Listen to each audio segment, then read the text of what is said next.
You know how efficient our House of Representatives and the government is when it comes to anything for Israel? Just in this year alone, during the Charlie Kirk assassination, they passed the Boebert bill, which punishes anyone who boycotts Israel, passed the bill to increase their spending by $9 billion of your taxpayer money to give to Israel so they can commit a Holocaust. They passed a bill to impose sanctions on the ICC for charging Netanyahu as a war criminal, in which he is. They passed a bill for loan guarantees, weapons guarantees for Israel. They've just introduced a bill to revoke any passports or deny passports to anyone who criticizes the government of Israel. The Republicans and Democrats alike can vote on all of these bills and pass them, but we can't get them to agree on releasing the Epstein files, bringing to justice pedophiles and human traffickers at the highest, most elite levels, and protecting these victims. We can't agree on that, but we can pass fucking 5, 6, 7 bills for anything for Israel. Meanwhile, American citizens like you and I struggle. Grocery prices have not gone down. Gas prices have not gone down. Fucking drug prices have not gone down. Big Pharma is still running amok and extorting U.S. citizens who are in fear of losing their life to a chronic illness,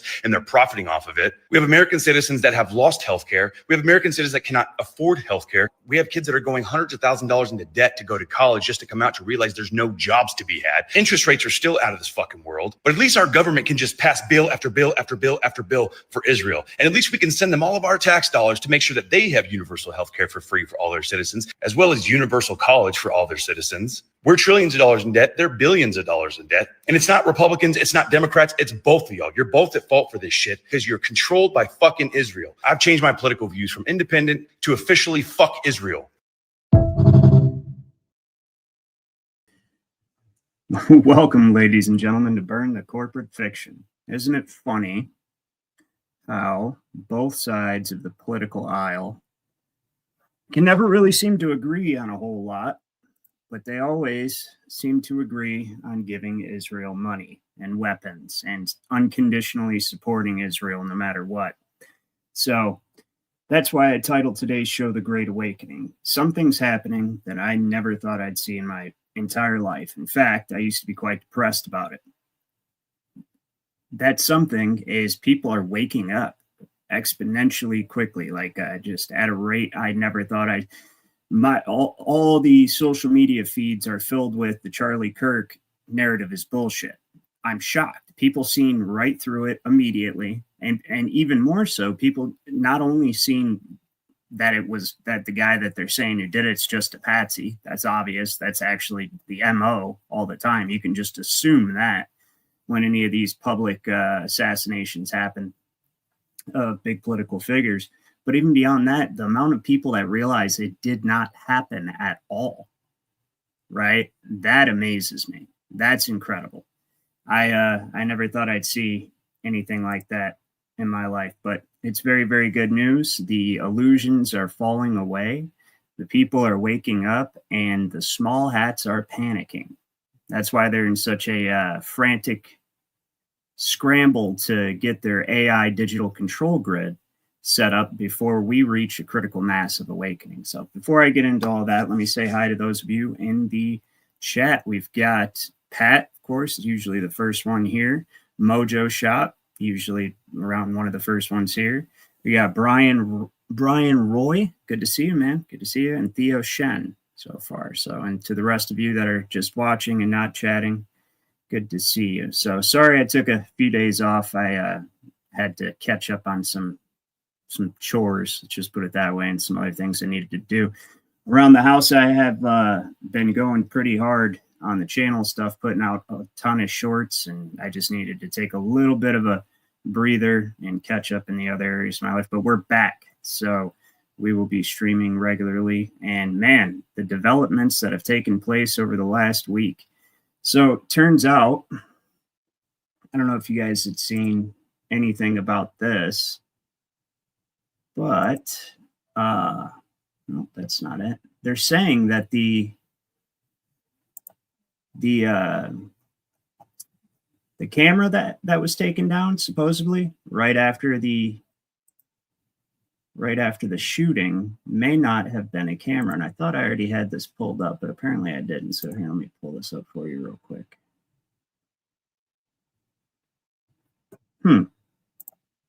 That's weird. They got rid of it. I just saved that, and it's already been scrubbed from X. That's kind of weird. That makes me think that there may be some truth to it. Let's see, maybe. I know I just saved it again. So anyways, they're saying this thing may have been a holographic projector, which is not beyond possibility. I mean, honestly, right, with the stuff that they have access to. Let's see if this one pulls up or if it's going to tell me the page doesn't exist. Okay, here we go. Check this out. You guys will find this interesting. So, and if you're watching and all of a sudden it just cuts to me in the middle of a sentence, it's because I had to cut out this video because it may or may not have some copyright material in it. I don't know, but I want the video to be able to play, so I may have to cut this out. But all right, check this out. Okay, there's a lot of things that I didn't add to the video I should have. I tried to rush it, do it quickly, just got off of work, was tired, but guess what? I'm here to redo it, okay? So this is the redo. This is the re-upload, whatever you want to call it. Now, let me say this in the beginning, okay? This is my theory. This is not disinformation. This is not a lie. This is not me trying to trick you. This is what I believe. This is my idea. That's what a theory is, an idea of how something happened. Doesn't mean I'm lying to you or trying to give you disinformation, okay? So let's get that straight. Apparently he must have caught a lot of shit after he posted the first video. Maybe that's why that video is not there anymore. He had to correct the record, so that's why he goes in that big diatribe about he's talking shit to the people who were talking shit to him. From the beginning. Okay, now let's move on with it. Now, I'm sure all of you have noticed online that a lot of people are talking about, why are these people allowed to be in this canopy? Why isn't this marked off and taped off as a crime scene? And why is this guy in the white shirt taking the most very... Well, that right there is the first indicator that this is a bullshit psychological operation. Is the fact that that does not look like a crime scene. That does not look like somebody just got assassinated there public. And look at all the people just standing around, right? How do they know that the shooter's not still there, right? How do they know that there isn't going to be more bullets coming? That's not how people would ordinarily act right after witnessing a gruesome assassination. So that was the first clue. But then watch what he says. He's got a pretty good important camera down. What you think is the most very important camera there. Why is he taking it down? Well, here's why. Because it's not a crime scene. A crime didn't take place here. And that's not a camera. Now, before I tell you what it is, I want you to get a real good look at it as he's taking it down. Yeah, look at that. That's quite long and large for a camera. I have to agree with him. Anybody figure out what it is yet? Okay, here's what it is. It's called a hologram projector. And if you don't believe me, you can go look them up online. And they're not cheap. They're not cheap. Usually 20 to 60, 70, $80,000 for these things. And they come in different varieties. Now, Hollywood calls them hologram stage projectors. Now, you see how Charlie's little tent there is a perfect square? And as you can tell, it's 10 foot squared, 10 foot. So like Theo says, where were the first responders and the fire trucks and ambulances? They have their own on-campus police department. Where's the campus PD at? Right? Stupid over here says, and that's his name, I'm not calling him stupid, it's a screen name. He says, my theory is that Hillary Clinton did it with an invisible laser beam gun. Listen, if somebody actually had been assassinated, which we all know better than that, yeah, Hillary's probably behind it, but that's not what happened here. But nothing all the way happened. around on each square, and it's about 9 foot tall. That's because it has to be for the projection to work. Now, let's explain. For smaller spaces, the projectors can be configured with mirrors to elongate the projection path and maintain picture integrity. Eyeliner displays ideally require a minimum footprint of 10 feet square and a height of 9 feet to show full-size human figures. What you are seeing is a reflected image which is so true and realistic to the original, it has become known as a virtual image. Many people perceive what they are seeing now as a 3D hologram. In fact, it is a 21st century take on a mid-19th century visual effect known as Pepper's Ghost, showing now on the relay screens. Thanks in part to the amazing optical properties of the eyeliner foil. So he goes through and explains this is a pretty long video. I want to move ahead a little bit to where, oh shit, that's the part I can't show on here. So, okay, well, you guys look it up on your own. Drew Barrymore actually on her TV show, and I can't show it because it's a copyright thing, but she actually demonstrated this technology. She had Cameron Diaz, I believe it was, sitting there on stage when Cameron Diaz was really in California, like way away from, not even near the studio, but it looked like she was just sitting there, and they turned the projector off. She just disappears off the stage. They turn it back on, boom, she's back on the stage. They could very easily pull this off. There's no question in my mind. Okay, I'm just showing you one from like 7 years ago, the technology 7 years ago. Now, let me show you some different technology on bigger stages. Now, I'm going to skip through a lot of this video due to copyright infringement. And also, I don't want this video to be 30 minutes long. I just want to get to the point. I want you to understand how this can be done, okay? If you want to watch the full version of these hologram videos, I'll leave the links in the comments so you don't think you're being deceived. We'll try to watch okay? a little Now bit let's of move it. on. Let's see what happens. Performers are holograms.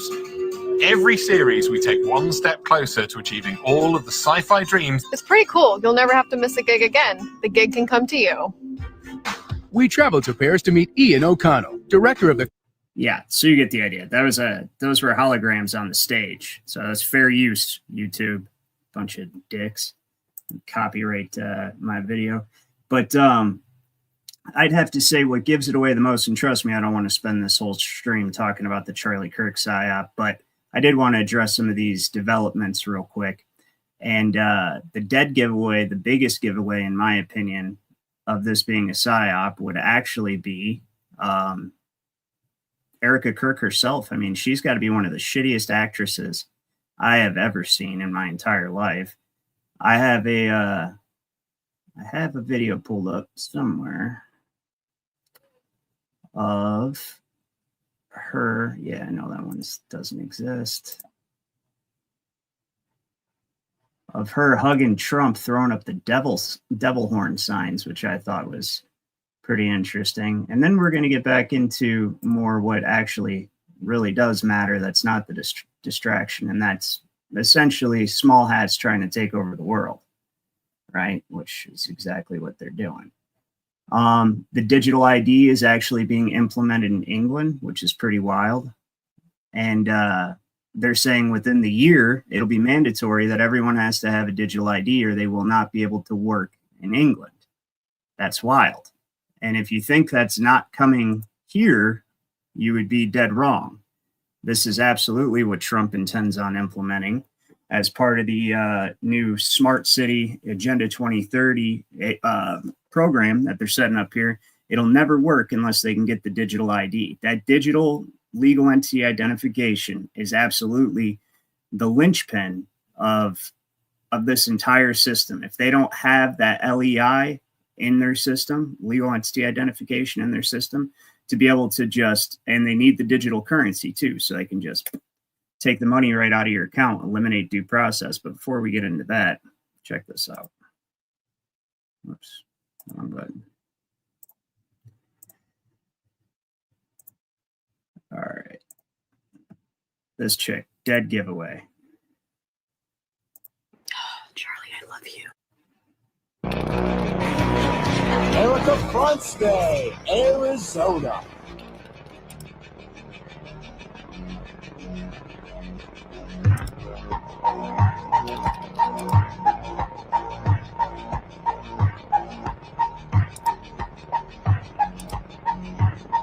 Yeah, that right there, that Romanian Angels, so many people are hip to this. So her dad was a defense contractor, worked in the intelligence community. Obviously, of course he did, right? She is Jesuit trained, right? the church, the small hats in the church have their fingerprints all over this, right? So she lived in Romania for a period of time, and when she was in Romania, she had this ministry called Romanian Angels that worked hand in hand with the Romanian military for some reason, right? And it seems to be part of a trafficking operation, because a bunch of people were accusing her ministry of kidnapping the local younglings there, right? And the ones they could find ended up being found in the United Kingdom, Israel, and various private islands. So it's starting to make a lot more sense why they chose her to replace the Kirk character they had developed for so long, because she's been groomed for this her whole life. And the arranged meeting, just everything about the relationship is totally like any other Hollywood relationship that's scripted and arranged and set up to entertain and distract the masses, right, with whatever made up drama. Same thing here, okay? But interestingly enough, like, this was a serious problem over there. This made the newspaper over there and everything about these kids going missing, right? So he doesn't really say anything in this video. That's one of the reasons I'm playing it, but I just want you guys to be aware that this is directly tied into the whole Epstein thing and everything. So some people, so the less awake people are like, well, you know, Charlie wanted the list out, but did his wife? Dude, they're characters, okay? Charlie didn't want any, Charlie was acting. Charlie was reading his script and doing what his handlers told him to do, because Charlie's name was probably not even Charlie. Okay?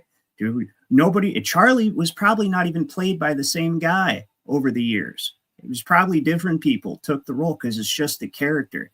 And the more people wake up, the more you guys should be seeing that this is a big stage, right? They put on a performative theatrical show for everyone. They create characters, they endear them to the public heart, and then they take them off the stage in order to serve purposes, right? So, or they bring them out when they need some dancing monkeys to distract from whatever bullshit they're trying to pull in Congress or whatever scandal they're trying to cover up. That's all these people exist for. They're all characters.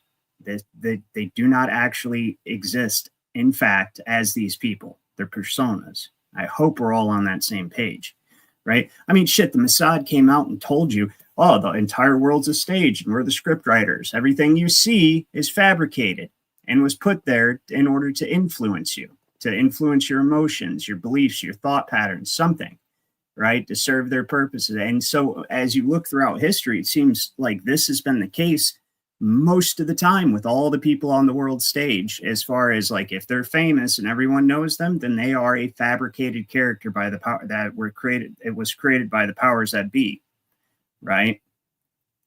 So yeah, LJ agrees. Curious Farm Girl says he played his part well. I bought it for a while. Let's see who he plays next. I agree with you. Yeah, exactly. I bought it. In fact, I probably would have never realized he was a character, or the extent to which they create and develop these characters, if it were not for this situation. That's just really pulling the blinders off, right? Allowing everybody to see how this actually works. The amount of people that know that this is a fabricated psyop is truly astounding. It's amazing. So that's all I see on any social media. I know it's tailored, the AI algorithms for you page, based on what I'm interested in, what I like, but still the sheer amount of people that just know this is bullshit. And I'll tell you how you can really know when something's falling apart like that, when their illusion's falling apart. When my wife, for instance, and my wife's friends and people who don't research what I research, when it starts coming on their feed, because there's so many people that realize this is bullshit, that is how you know it's coming undone. And they're panicking. They're panicking. The small hats do not like losing control. Everybody sees them for the sniveling little rats they are. They're accused of training children in crime and sending them west. We as American people deserve to have every Epstein file released. That's where I disagreed with Charlie. I hate my opponent. Yeah. And what is that? Who's your opponent, Donald? I feel like your opponent would actually be people like me, right? People who see through the bullshit of all your little small hat buddies, right? Who see through your hero, your hero persona that you're trying to put on for the magtards, right?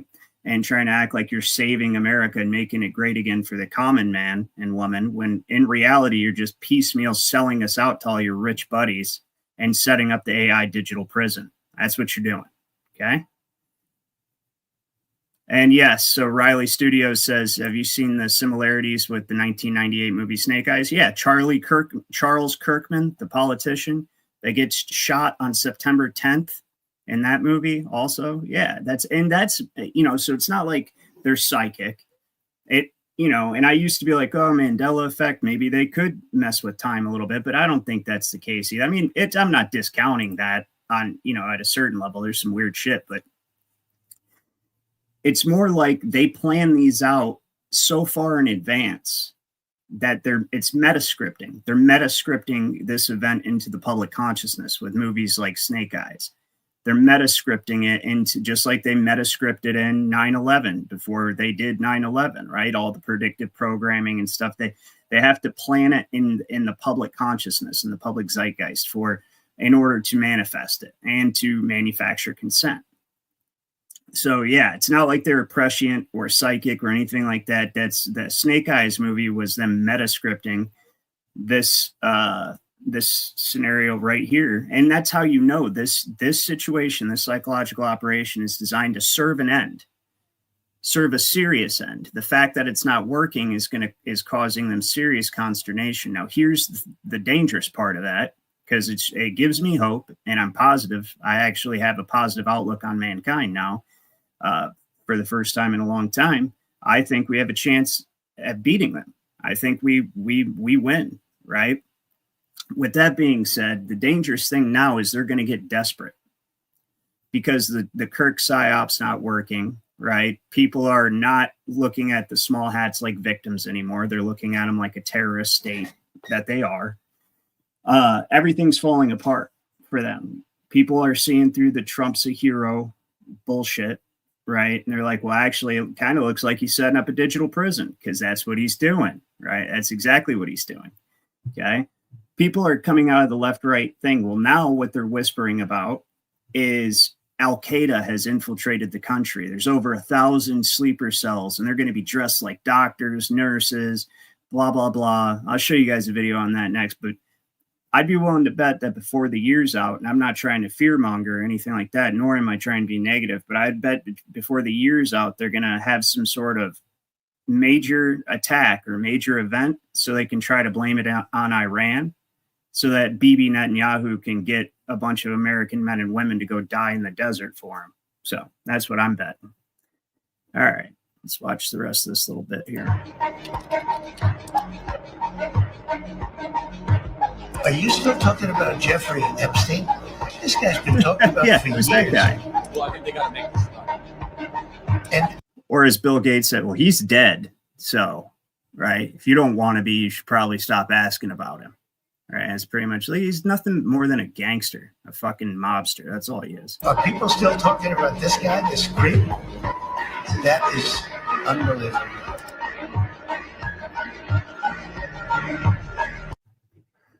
Yeah, it's so weird.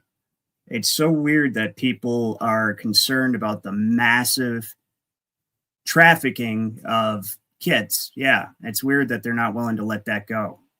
Especially when it looks like the ones behind it are the very people who are supposed to be running the government and financial institutions.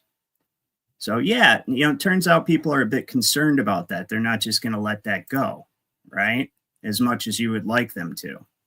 As it's turned out, there again, with Trump's connection now, Erica Kirk, another thing about Erica Kirk, if you guys seen in that video, was she worked for Trump. So she had never done any kind of pageants or beauty contests, nothing like that. Then gets a call out of the blue from the Miss America pageant, I believe it was. It was a pageant Trump owns, to come out and perform in this pageant. So she comes out, she starts working for Trump as a casting director, right?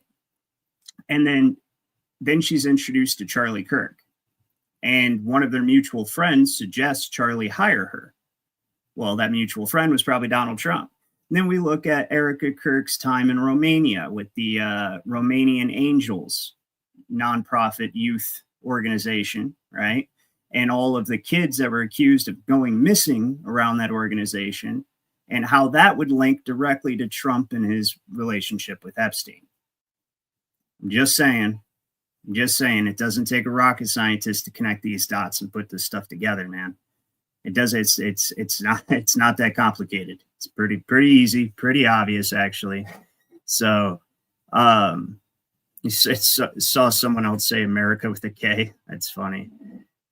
He says, Pat says, "Mwah, hollowhokes. You support Hamas. You're antiseptic." 3 main lines repeated. It is too. It's true. Yes, it is. So, all right. Well, here's the new. Let's see if I can pull up this new psyop that they're working on right now. As soon as this one dies down, they're going to juice this one for all it's worth. You better believe that. But then once this dies down, they're going to do something else. And we need to be prepared for sure. So let's see here. I have so many windows pulled up. Cannot keep track of them all. Here it is. Okay, gotcha. So this is just some dude on his exercise bike, but it's just a good way to get you guys the information without me yammering on about it. So we just got news from Jim Ferguson, yet again, our reporting from yesterday about these fake false flag terrorist attacks. They're now putting out reports saying that hospitals, which we told you, they were going to be mass casualty events that were going to take place in major cities where they only had one trauma unit in each specific city. Sorry, we're on the Stairmaster right now getting it in. And we told you that there were going to be Al-Qaeda operatives dressed as fucking law enforcement officers. So after they carry out the mass casualty event, when everybody starts to show up to the hospital, they're going to be attacked again. All the victims are going to be attacked again. It's going to be designed to try to get us to go to war with Iran or war with Afghanistan, aka to send your children off to die fighting another one of Israel's wars. Hopefully you're ready for this. Check out this report. Jim Ferguson tweets out, breaking, Command 11 warns hospitals are now prime targets. A new Command 11 assessment issued a chilling warning. U.S. hospitals are now a top target for coordinated terrorist attacks. Key findings are alarming. Emergency rooms could face mass casualty assault. Cyber attacks could cripple life-saving systems. Coordinated strikes could overwhelm first responders. This isn't speculation. It's a tactical forecast. Command 11 is sounding the alarm before it happens. If you needed a second source to confirm that Mossad was involved, we got Laura Loomer over here. We will have another 9/11 in our country, probably within the next 6 months to a year. And when we do, it will be because of the people who have been put in charge of combating terrorism in America that are too afraid to say Islamic terrorism. Don't say I didn't warn you. NCTC Kent. So now we got Laura Loomer, Miss Laura Loomer herself, warning us that there's going to be another 9/11 terrorist attack. And I don't really think she's a Mossad agent. I just have to say that here to save face. But that being said, I just want to talk about the fact that last time. Not only do I think she's a Mossad agent, I think she's a dude. First of all, that's a transformer right there, guys. And I mean, look, listen, if you can't tell that's a dude, you need your eyes checked and your gaydar recalibrated, because that's a fucking dude. And also, yeah, a Mossad agent, obviously, because most of the people that work in media like that, whether it be independent media or mainstream media, if they're Jewish, they are also Mossad, because that's just how, I mean, the Mossad comes out and tells you that's what they do. But I'll tell you, how talented are these this ragtag group of religious extremists that hide out in caves in the desert? They're sure capable of creating some sophisticated battle plans, infiltrating the most heavily defended fucking airspace and everything in the world, right? Well, that's Israel, actually, but yeah, second most heavily defended, of course. So, you know, so 1,000 of them came in, and so they can find MAGA grandmas and stuff, right, and arrest them for January 6th, but they can't find these fucking radical extremists who are somehow so sophisticated that they're able to pose as police officers and doctors and nurses and all sorts of stuff. They came in, they were able to get access to the uniforms, the credentials, the equipment necessary to pull something like that off and make it believable until they're ready to attack. Give me a fucking break here, dude. If you guys don't know this, and I'm sure most of my subscribers do, but All right, let's look at Al Qaeda for a second, okay? Remember, because they were the big bad boogeyman of 9/11, because we found the hijackers' passports blocks from the crash site, if you can believe that. No, I can't believe that, Chuck. I can't. I do not believe you, because that's fucking impossible, right? So that passport survived, the entire collapse of major high-rise steel buildings, explosions, all sorts of stuff, but the hijackers' passport. Anyway, so the Al Qaeda, who created Al Qaeda? The CIA did. If you guys have ever seen Rambo 3, right? Rambo 3, where he's over in the desert of Afghanistan fighting the Russians, right? The people he's fighting with that are on his side, on Rambo's side, i.e. America's side, are the Mujahideen, which end up becoming the Taliban. They were created by the CIA to fight a Russians in a Russian-occupied Afghanistan. Okay, that's an intelligence agency asset. So is ISIS, right? Intelligence agency assets. Why do they create these assets? Well, it's not actually for fighting their enemies on the world stage, right? Under a proxy war with a group that they fund. That's part of it if they need it, but really it's to scare the American public, to scare the general public of all developed nations, and to giving up more of their freedoms and supporting genocidal wars. So why do I bring this up? I bring this up because who do you think created Hamas? The same people.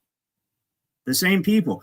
Bibi Netanyahu's even come out and said, well, we have to, if we want to preserve Israel and expand Israel, we have to promote, or we have to fund Hamas. What? Well, of course, that would make sense. How else can you at least attempt to justify the genocide of a nation full of primarily children, right? And try to make that look like it's self-defense on the world stage. It's amazing. It's disgusting and it's amazing, but that's why Hamas exists, because otherwise they wouldn't be able to bomb hospitals and aid trucks and all that stuff in Palestine without a shit ton of scrutiny, which they already get anyways. So that's the whole reason that organization exists. Right? Yes, like Pat says, Israeli Secret Intelligence Service, ISIS, right? Exactly. Theo Shen says a jogging CIA agent found the frame from Timothy McVeigh's truck as he was jogging the next day. Yeah, I believe that. It's funny. But no, yeah, so anyway, this is going to be the next thing coming up, and they're going to try to say, oh, it was Iran. Of course it was Iran. You know how you know it was Iran? Because Bibi Netanyahu wants to go to war with Iran. And Trump has got Israel's phallus so far down his throat, right, that he couldn't even form an independent thought if his life depended on it. So whatever Bibi wants is what's gonna go down. Carried out. Who was behind it? Who benefited? Who profited? That's all you have to ask yourself. And when we take a look at this Charlie Kirk assassination, it's not just me going out on a limb and just assuming. I just look at it and go, who benefits the most from Charlie dying? On 9/10, the day before 9/11, when Tucker Carlson and Redacted were literally going to have a 9/11 Justice Committee hearing where they had senators, politicians, experts, firefighters, and all of the victims from 9/11 all getting together in one place. The entire internet on 9/11 would have been talking about how Israel was behind taking down the Twin Towers in 9/11 and our government covered it up. So you mean to tell me that if I just look at it from an aspect of who stands to benefit the most, who benefited the most from Charlie Kirk being assassinated? Israel. That's a good point. Always. And when they say every single time, guys, they mean every single time. The odds of that one dude, that Patsy, being there at all three events, 9/11, the Boston Marathon bombing, and the Charlie Kirk assassination, that's 1 in 2 billion. That means that 4 people in the world could have been there at all 3 of those, and he was one of them. And you mean to tell me he's been at all 3 false flag events? Yeah, that's the odds of that. I've seen somebody looked up and you guys probably have seen it too. Somebody looked up the odds and probabilities with ChatGPT, I believe it was, of that guy being at all of those events, and it was like 1 in 2 trillion, right? 1 in 2 trillion odds that George Zinn guy would be at all of those events. It's impossible unless he's a crisis actor. And actually, Pat in the chat sent me, I didn't actually pull it up. I wish I would have, but it appears that Robbie Parker from Sandy Hook was also an actor in this event here. So I'll see if I can pull that up in a little bit, maybe when I'm putting on something else. But what's the goal, guys? What's the end game? The end game is digital ID, digital surveillance, AI control grid. They need this set up because they need to be in complete control of us before too many of us wake up. And I believe it's already too late for them. I do. But Whitney Webb actually breaks it down pretty good here. Understand this digital control system. They've already gotten rid of law, or at least barred your access to it by locking you into a trust indenture, because trust can only be adjudicated in equity. For more on that, check out my streams I've done at like equitable iniquity and stuff like that, where I explain the difference between law and equity. What it is they've written a role for you, a trust. They've created a trust, which is a role. If you think about it, when you create a trust, it's like writing a script, okay? And in the contract lays out the roles to be played by everybody involved in the script. The roles are generally designated trustee, right? Beneficiary, fiduciary trustee, executor and or administrator, et cetera, but the roles, and they're written by the grantor, the author of the trust. Okay. Now, when people agree to take on those roles, they are bound by that script you just wrote. You just wrote a script. It's the best way to look at what they've done. You just wrote a script, and if I can get somebody to agree to be the trustee of my trust, then they become bound to that contract, bound to the script, and the script takes on the color of law and can be enforced like law. Well, via the 14th Amendment, and then working in tandem with the bankruptcy, the 14th Amendment created a 14th Amendment citizen trust. Essentially, that is a trustee position. So they took away your unalienable rights, your natural rights to life, liberty, property, securing those things, all that. They took that away, and they granted you privileges and immunities and called them civil rights. Okay, but they're not rights at all. They're privileges and immunities granted by the entity that created this creature called the United States citizen. And that's what it is. It's a creature. So the people in this country created government. Hell, people created governments of every country, right? But it's enshrined in this republic that the people are the sovereignty, right? And that is the truth everywhere. But so the people created the government. The state governments got together and created the federal government, and the federal government decided to create a creature of its own, because the created can never be the creator can never be subject to the creature, right? It's a fact. So they had to create their own creature called the U.S. citizen, the 14th Amendment citizen, and they did it under the guise of giving Black people privileges and immunities because they had they didn't have any common law standing, not because they were Black, but because they had just been property and they didn't know how to survive on their own. So they had no common law standing. They would be dependent. So the reason I'm bringing this up is that's what that position, that trust was created for, was people who did not already have their unalienable rights given their status in society, that being property. So the 14th Amendment citizen is government granted privileges and immunities in the form of civil rights, but it is a role, and it is a wardship. It is an indentured role, because in exchange for the privileges and immunities that the United States corporation grants you, you have to give over your autonomy, your sovereignty, and become part of essentially a membership corporation. It's socialism. It's what it is. So they wrote this role. So let's go back to my analogy. A trust is a script. It's a role that you can write if you're the author of the trust. And when people agree to be in the trusteeship of this trust, they're bound to your script, and you make the rules of that script. Well, that's what the 14th Amendment citizen is to the United States corporation. And now they're trying to make that permanent with digital ID and digital currency and AI governance. And that way you can never challenge the script in the first place, because it's all just going to be automatically enforced. And that's what Whitney Webb talks about here. Well, she doesn't talk about it to the depth I'm talking about it. I don't even know if she knows that type of stuff, but I'm sure she does know some of it. So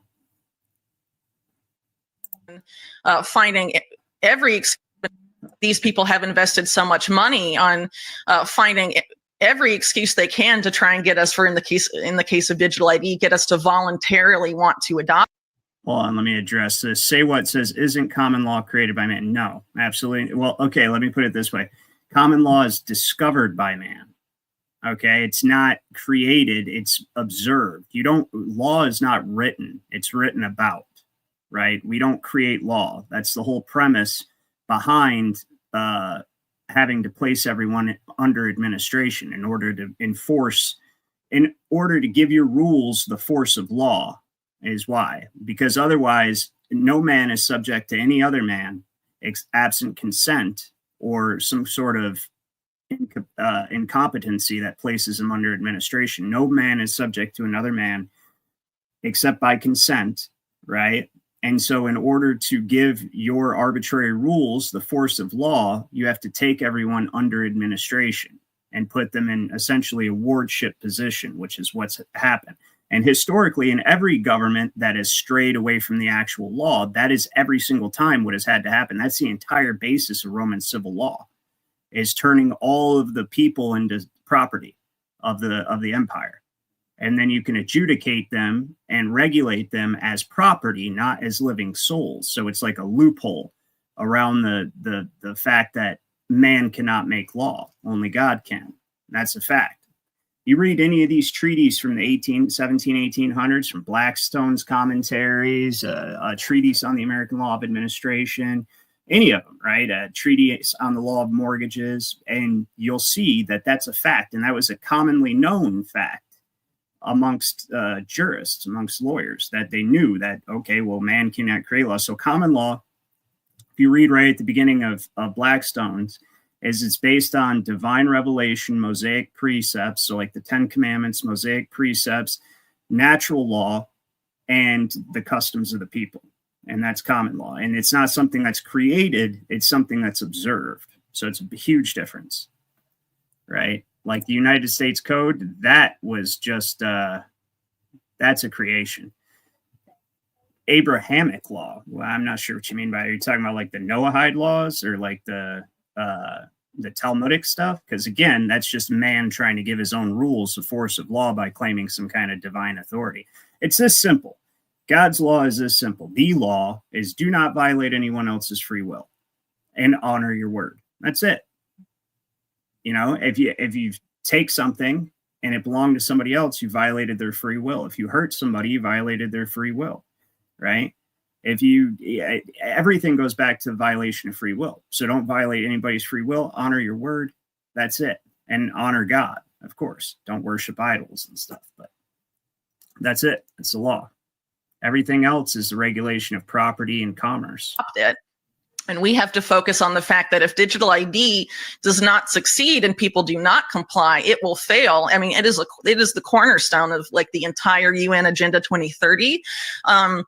Without it, the programmable surveillable money won't work. A lot of their designs for what they want to do in the online virtual world will not work.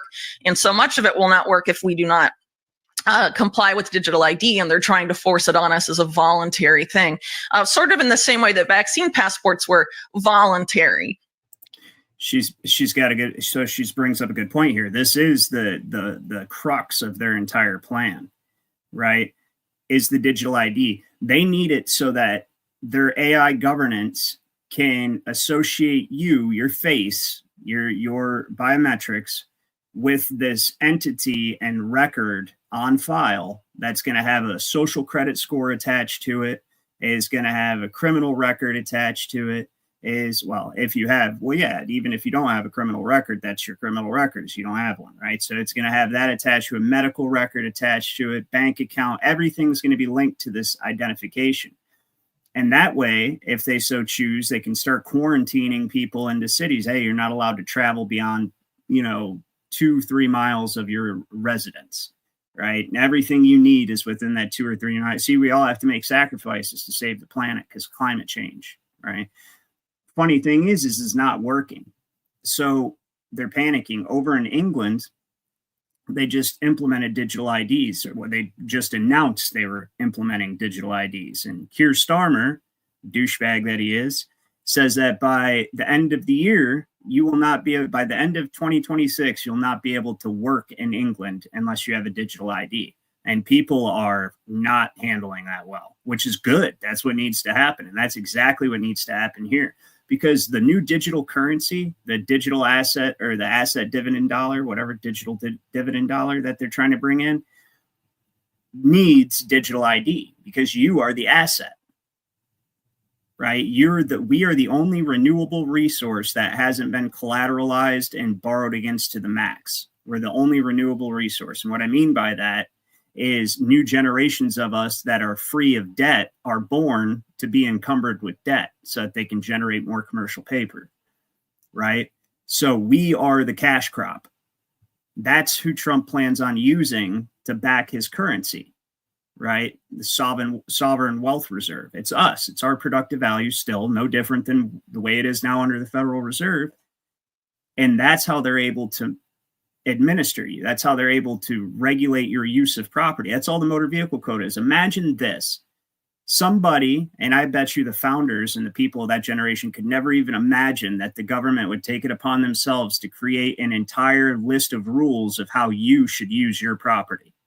You should only drive it this fast, right? You should always wear your seatbelt. You've got to insure it, right? You've got to stop here, go here, all this. They're regulating your use of your own property. And the only way they can do that is if that property is not your property, if that property is held in trust as collateral for the public debt, because then they wrote that role. Remember the role of the trust, right? And then you stepped into that role as a trustee. Boom. Now you're subject to the terms of the trust, and they can enforce it as if it's law. Which is why I encourage people, if you want to change the direction the world is going, you need to figure out how you are going to set up your life so you don't have to comply with digital ID the same way. Maybe if you were forced to comply with vaccine mandates and vaccine passports, how will you get around those type of restrictions when they try and impose, digital ID on people for various reasons?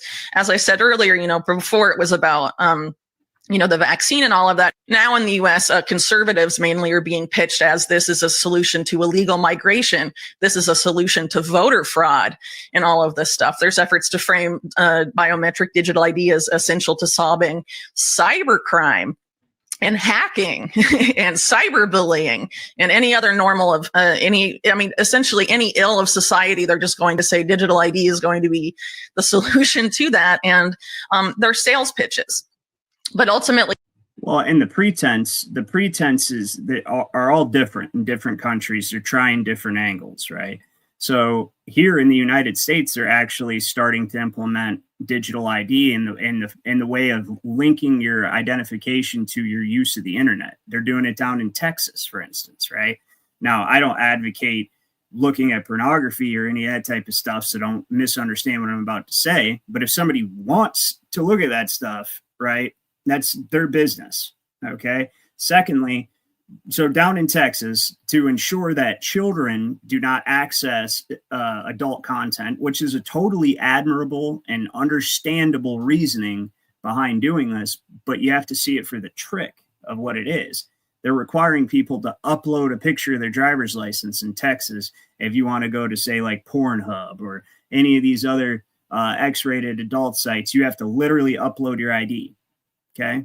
Over in Australia, they want people to verify their age before using the internet for the same reasoning, right? So everybody has to upload their identification to the internet and link their IP address and their internet usage to their identification. That is the beginnings of the digital ID.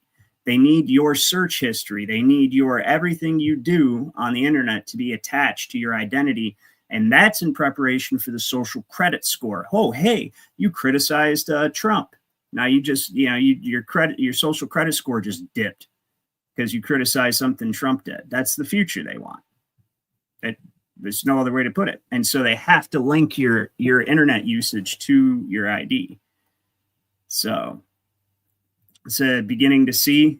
Good afternoon, fellow strangers. It says, turns out this present evil world Jesus spoke of is much more evil than anyone dared to think. That is true.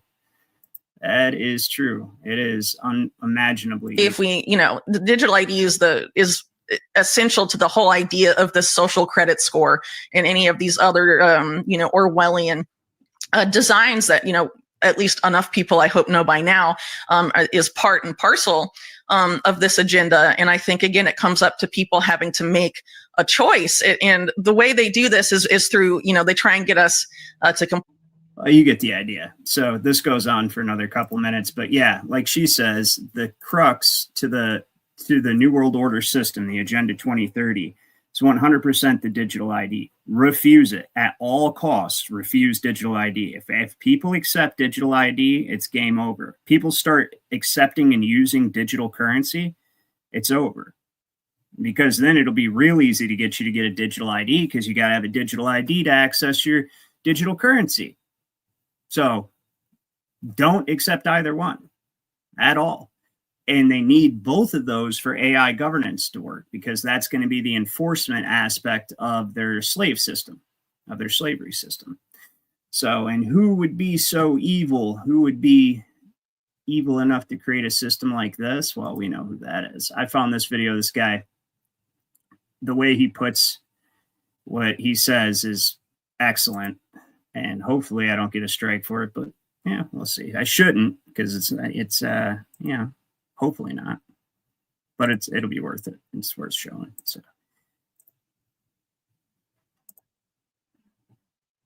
okay.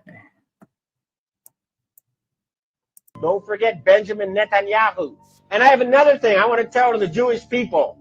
You are a God-fearing, good people ruled by Satan-worshipping gangsters, okay? The Israeli flag should have been the menorah. Instead, you have a satanic symbol, okay? That is a satanic symbol on your flag. That is not a Jewish symbol. Why isn't the menorah on the Israeli flag? I'll tell you why. Because the Rothschild family who created Israel worship Lucifer. They worship Satan. They don't worship Yahweh. They're not real Jews. Their real name is Bauer. They're using you. And you're making fools of yourself by going along with this insane plan. Hurry up and arrest those criminals who have taken over leadership of your society. This is not a joke. There's enough evidence out there for everybody to know it's true. It's all over there. Anybody who has done any research in the well-documented, thoroughly proven facts will know that a criminal gang has controlled your financial system for the past 300 years, and they are planning genocide, and they must be stopped. Don't forget.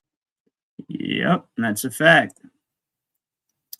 That is a fact, right? And I actually do agree with them for the most part when it comes to the actual people, like the Jewish people. I do think they're used by their elite the same way that they're just given a little bit more preferential treatment, right? They get made to feel special, and then they exude that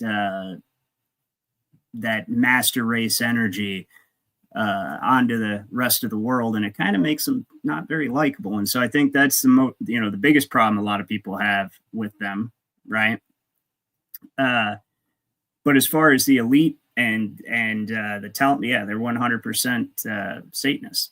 Absolutely. They do the most heinous shit that people could never even imagine, like frazzle drip. I'm sure a lot of you have heard about that. And something has to be done. Well, something is being done. That's why they're panicking. People are not buying their bullshit anymore. And this is what I mean by that. So this is something. It's a good point. Can't serve two masters. Check this out.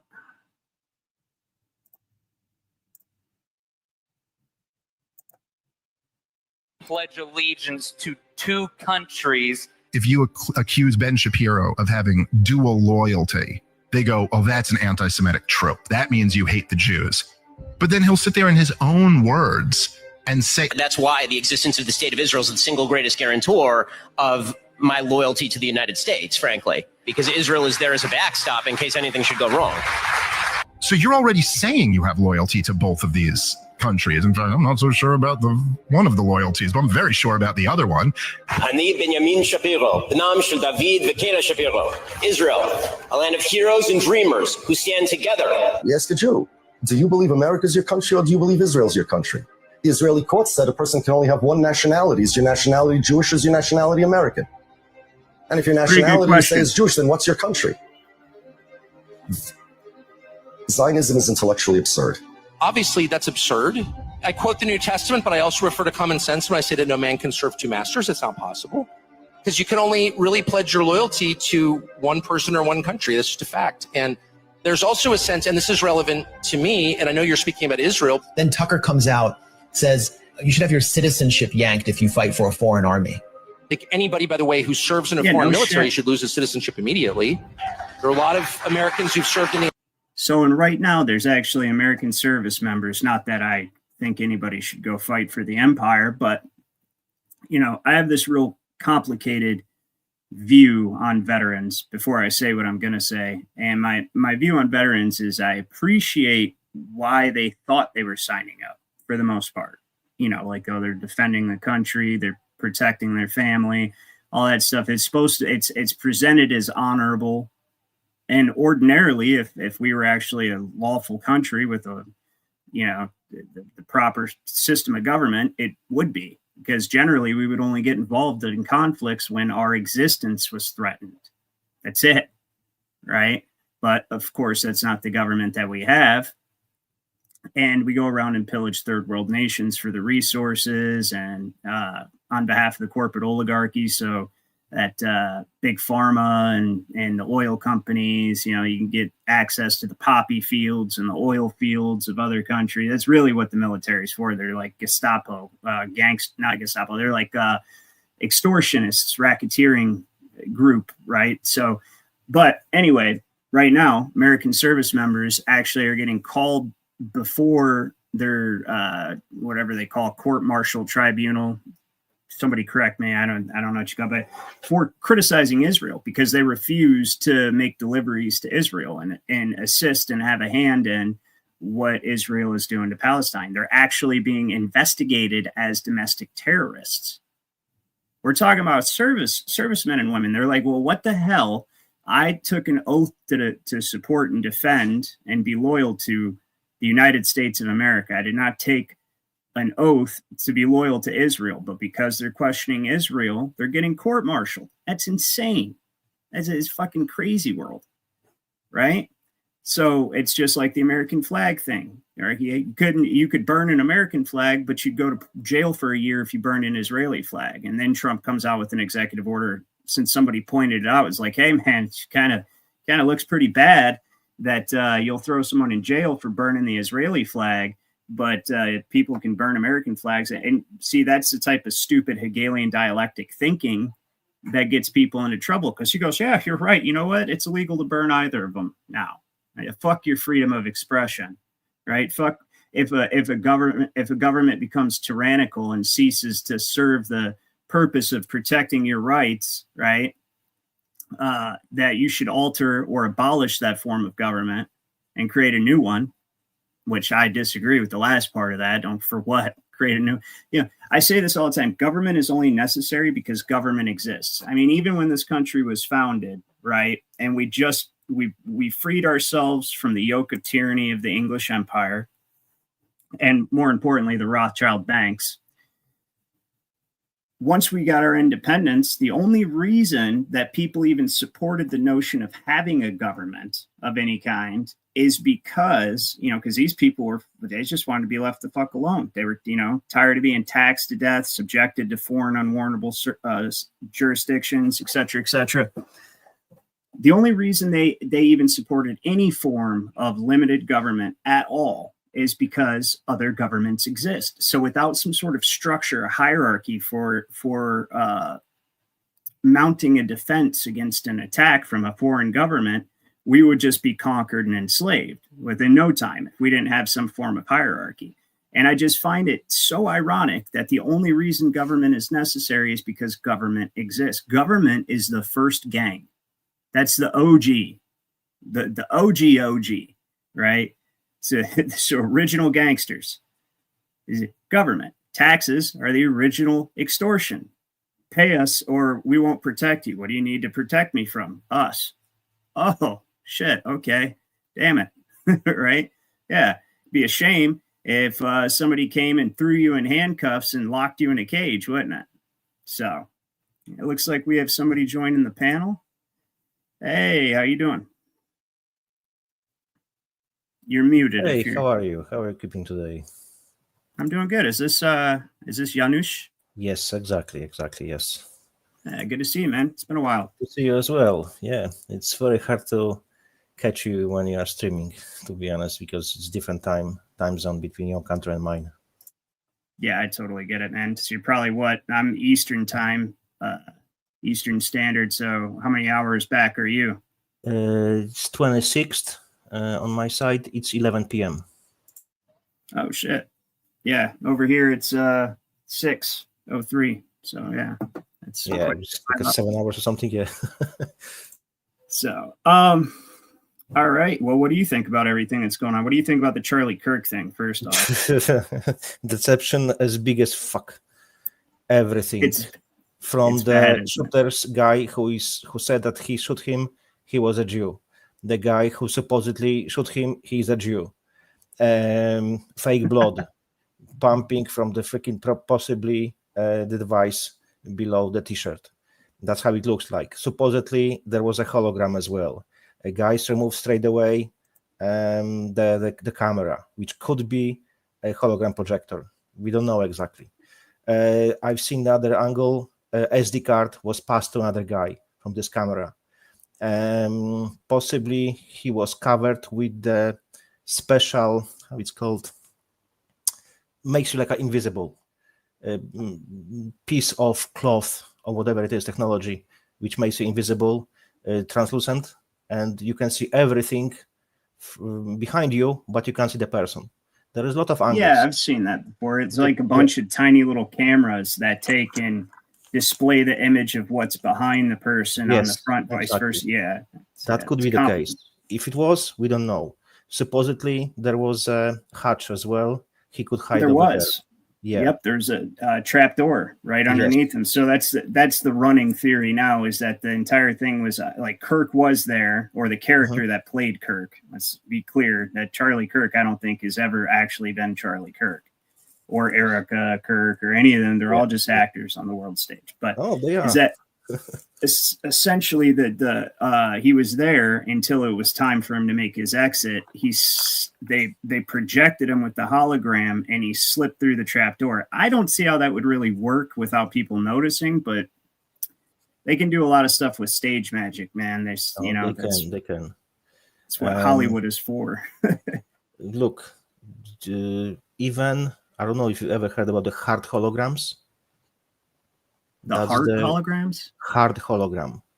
Oh, hard hologram. Yeah, like they do concerts and stuff. I think they did like a Tupac concert. No. Hard hologram is the hologram in which it's involved changing density of the air around the subject. So for you, if you come close, it feels like you touch it. You get me? But it's still hologram. Interesting. Yeah. So imagine this technology. Imagine now artificial smell, artificial sound. How the fuck you would recognize that someone is alive or not? That's just next level, man. It's next to impossible, and that's what I know about.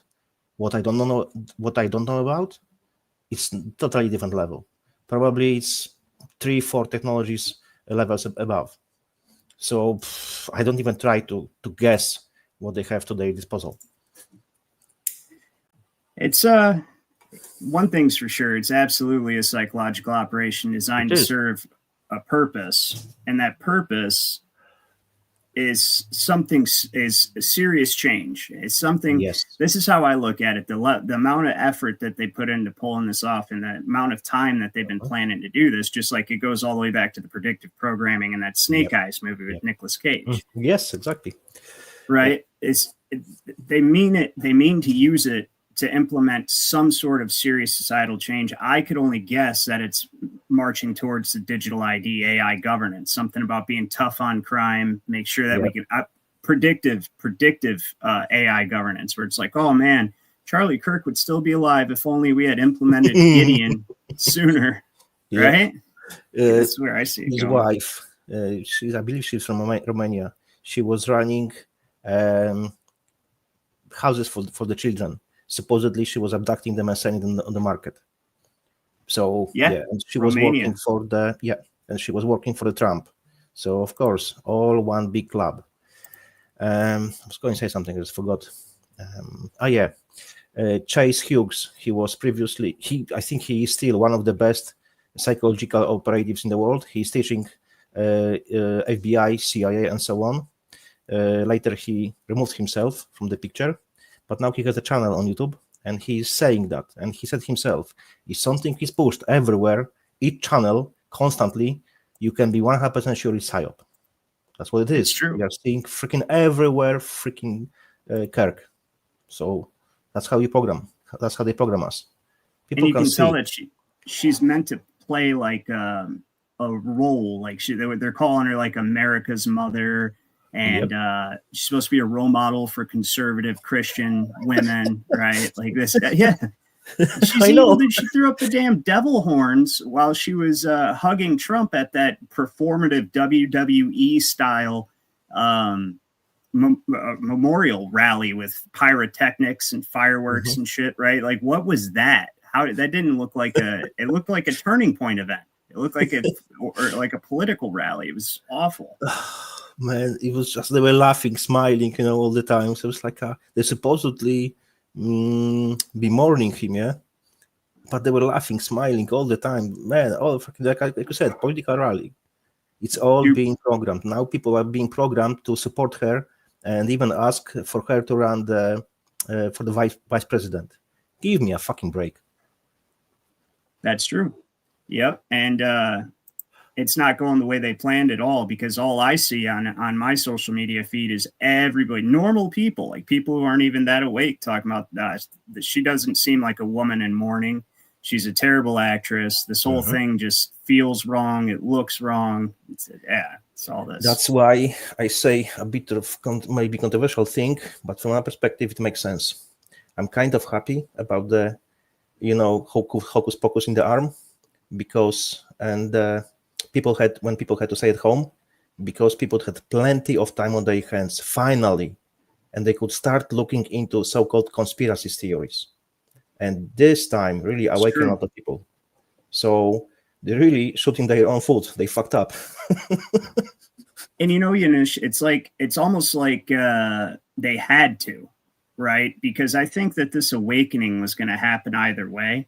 Yes. And so I think they used the coof, and they've used, in order to try to take control of the awakening and to buy themselves some time to get this AI grid implemented before people wake up. Too many people wake up. Because if they get the AI grid in before we actually get rid of them, then they'll win. It's going to be permanent. But I don't think they're going to get it up in time. And I think there's already too many people awake for them to even implement things like digital ID. And they're trying very hard. Yes, they are. Did you hear about the Titans? Probably you know Titans from the mythology, yeah? Yes, yep. Yeah, the Greek mythology, yeah. Yeah. Hyperion, Prometheus. Yep. Now Facebook is building new data centers. They will be huge, like one of the states in the USA. Huge. So, and the servers will be called Prometheus and the Hyperion, and they're called Titan clusters. So now, if you look into the Bible and you look for the verse that people wanna die, but they can't die because their brain, their personality will be already uploaded into the cloud. So it's all heading that makes sense. Yeah, that makes perfect sense, man. That would be how they do that, huh? Because it does say that in the Bible. That's pretty confusing scripture. What do you mean people would want to die, but they'd be unable to die? That's how I see it. That's true. That would actually fit that. And that is their stated goal. They openly say that they want to merge human consciousness with artificial intelligence. And That's why I claim that all what they're doing is preparation for the Antichrist, and I am really convinced that we are living in end times. So you know that you have nanotechnology in your body. I have everyone who is on this channel now has nanotechnology in their body. Everyone, no exception. The problem is chemtrails, food, water, literally everything. Vaccines in a food and so on so far. So everyone has it. So now, if you take under consideration, think about this logically and logically. How you would implement on the whole world the mark of the beast? It would take years. If I was to do it, I would have to take control of food. I would have to take control of all food supplies. Yes, it's already done. What people need to live.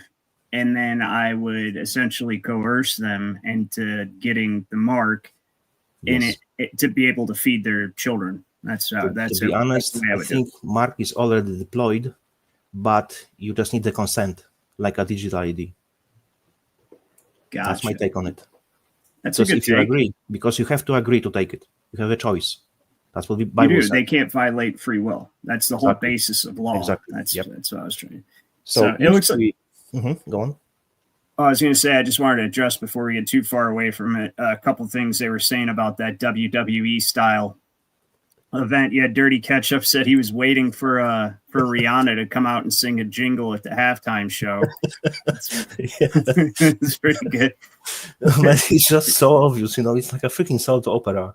The Brazilian soap operas were better than this. Beginning to see said this sappy bad acting of the supposed widows would tipped him off, or her. I agree with you. That was the first clue to me. Also, I was just like, this can't be. It's just symbolism. It's their downfall, like a hand on the. They can't help it. Yeah, they can't. They have to. They can't help it. It. They believe in natural and karma, so you know about this perfectly. So they have to tell us because they are bound by those rules. And people think, they can do whatever they want. Bullshit. Because they are bound by those rules. And they have to follow them. That's their problem. Because they have to tell us. Because if they will tell us, they are justified. And karma won't get them. Doesn't matter if I believe it, you believe it, or any other person on the channel believes it. The most important is that they believe it. And they follow it. Well, and they're right. I mean, they're not right, but what they believe in is a real power. This is Satan's power that he gives the people. So this is Mark. This isn't mine. Mark Passio is the one who explained this, but I use it because it's the best way to explain this. Look into him very carefully, because he is a Satanist. Yes. Yeah. Trust me. I'm very discerning when because it is with this, and I'm not going to sit here and talk shit about him, but with as much as he knows, the fact that he seems to not know certain things that you would have to know if you know the other things, means that he's deliberately avoiding talking about those things. Yeah. Yes. So I see that. I know you are an intelligent guy, so it's very important to look into not what guy is saying, what he's not saying. That's even more important. But I also don't throw the entire thing out just because somebody you can get. So the thing I use from Mark Passio is this. He says, if I'm selling apples and I got a sign that says apples, but I poison the apples, right? I poison the apples, and you come buy an apple, eat it, and you die. Well, I killed you because I didn't disclose that they were poisoned. So I tricked you into buying an apple that you thought was good, and then you ended up dying. So I'm responsible for that karmically. Now, if I got a bunch of poison apples and I've got a sign that says poison apples, and you come up, you read the sign, you go, yeah, I like one of them poison apples, and you eat it and you die, we killed yourself. Yep. I didn't. And that's the key to what they do. That's why they have to tell you, because they're just like Trump said in his speech before he was even elected. He said, you knew I was a snake when you let me in. He told you he knew I was a snake when you let me in. He says, I love you, Christians. I'm not Christian. I'm not Christian. Don't you worry. I'll fix this whole thing. There'll never be another election again. He's Jesuit trained, and he's Kabbalist. So that's what he is. And so the same exactly does the pharmakia with the list of ingredients in so-called pills. That's exactly the same. They tell you what's there. You just need to look into it. They inform you, but you have to know it. That's it's exactly how they say in a matter of so-called law. I call it policies. Not knowing the policies doesn't make any difference because you have to know them. So then you will be subject to the so-called law, even if you don't know it. What's your law and what's their policies? So you have to know it.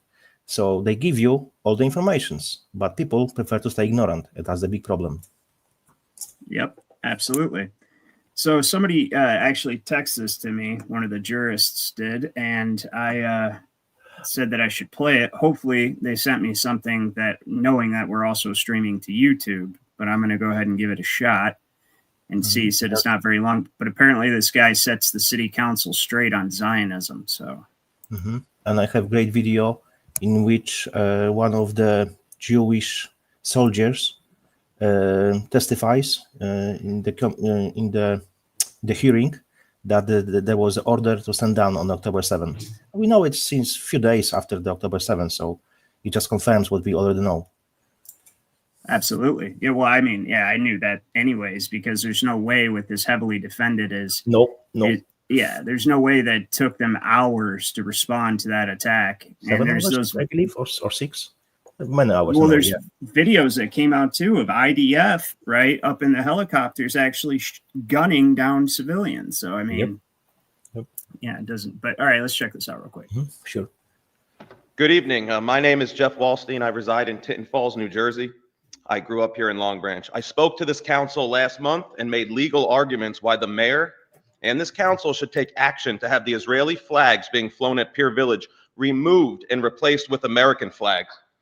For those of you who are not aware, there are currently 6 Israeli flags, but only 1 American flag being flown at the center of Pier Village. I find this incredibly un-American.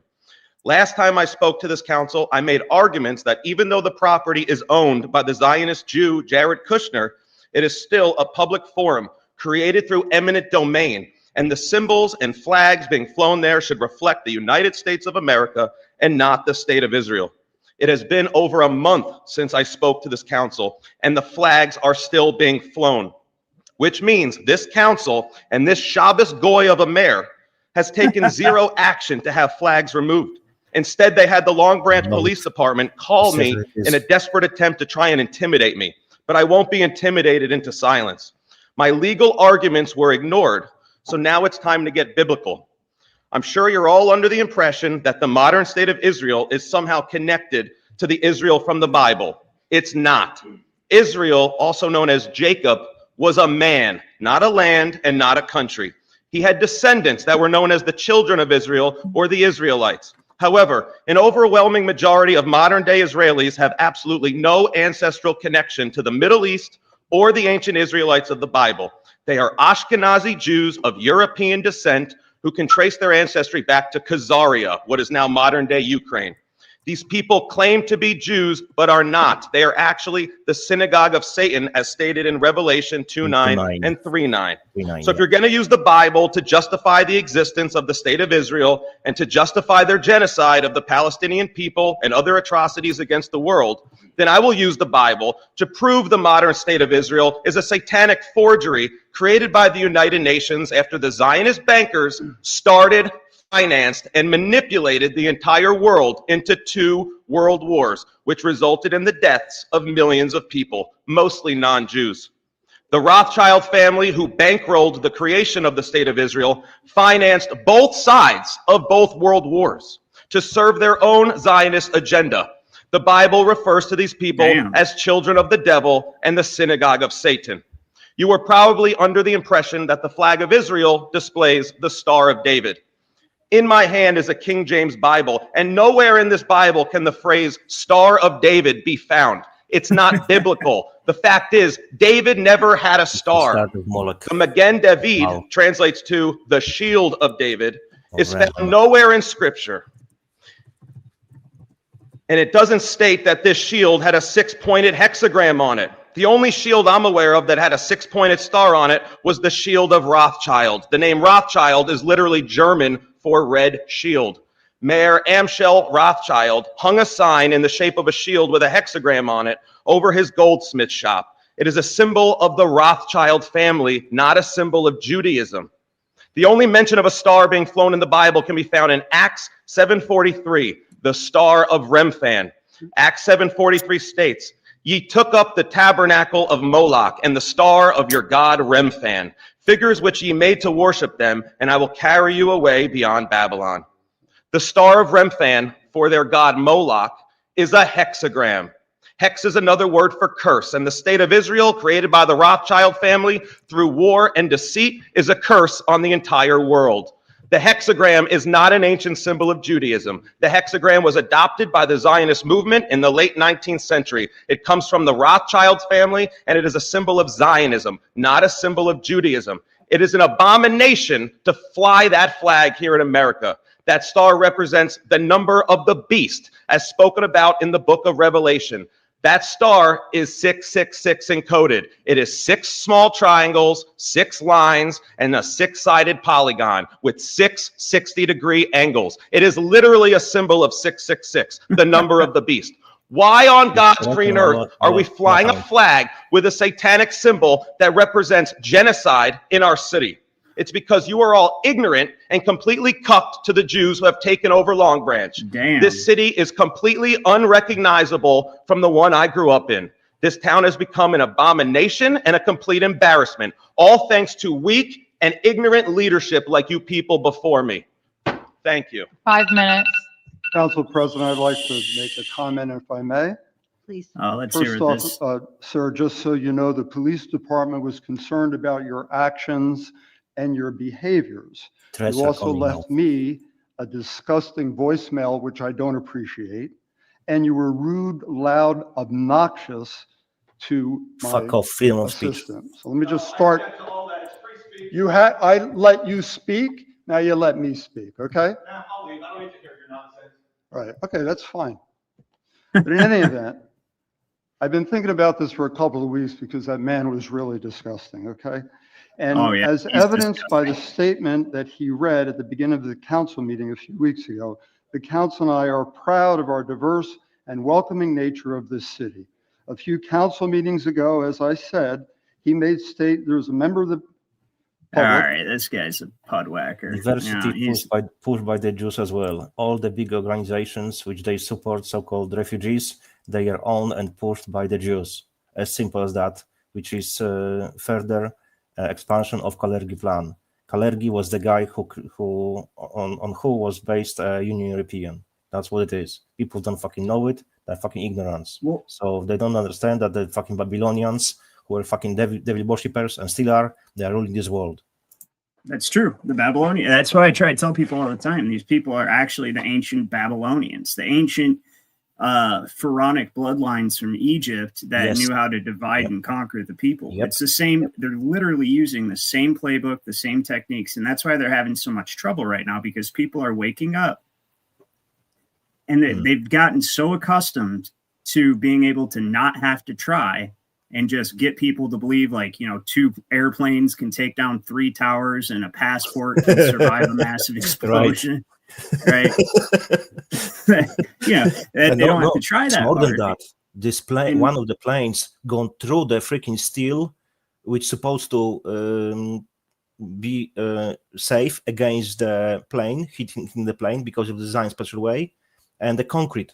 So how the fuck is possible that you could see other side of the plane on the other side of the building, when you can see freaking photos and the films when bird hits the plane, the front of the plane, because it's a different material. They have to make a emergency landing. So it's going to. It couldn't survive the bird, but could survive steel and concrete. Right. Exactly. They're gentlemen, that brings a neck can actually stop a 30-06 bullet and hold it. Yeah, isn't that amazing? No. Yeah, actually, I was just getting ready to address you, Roger. How are you doing? Good to have you up here. I'm helping a young gentleman climb a mountain. I sent you an email. If you can look through your email, see if you got one from Cooper Ledwell.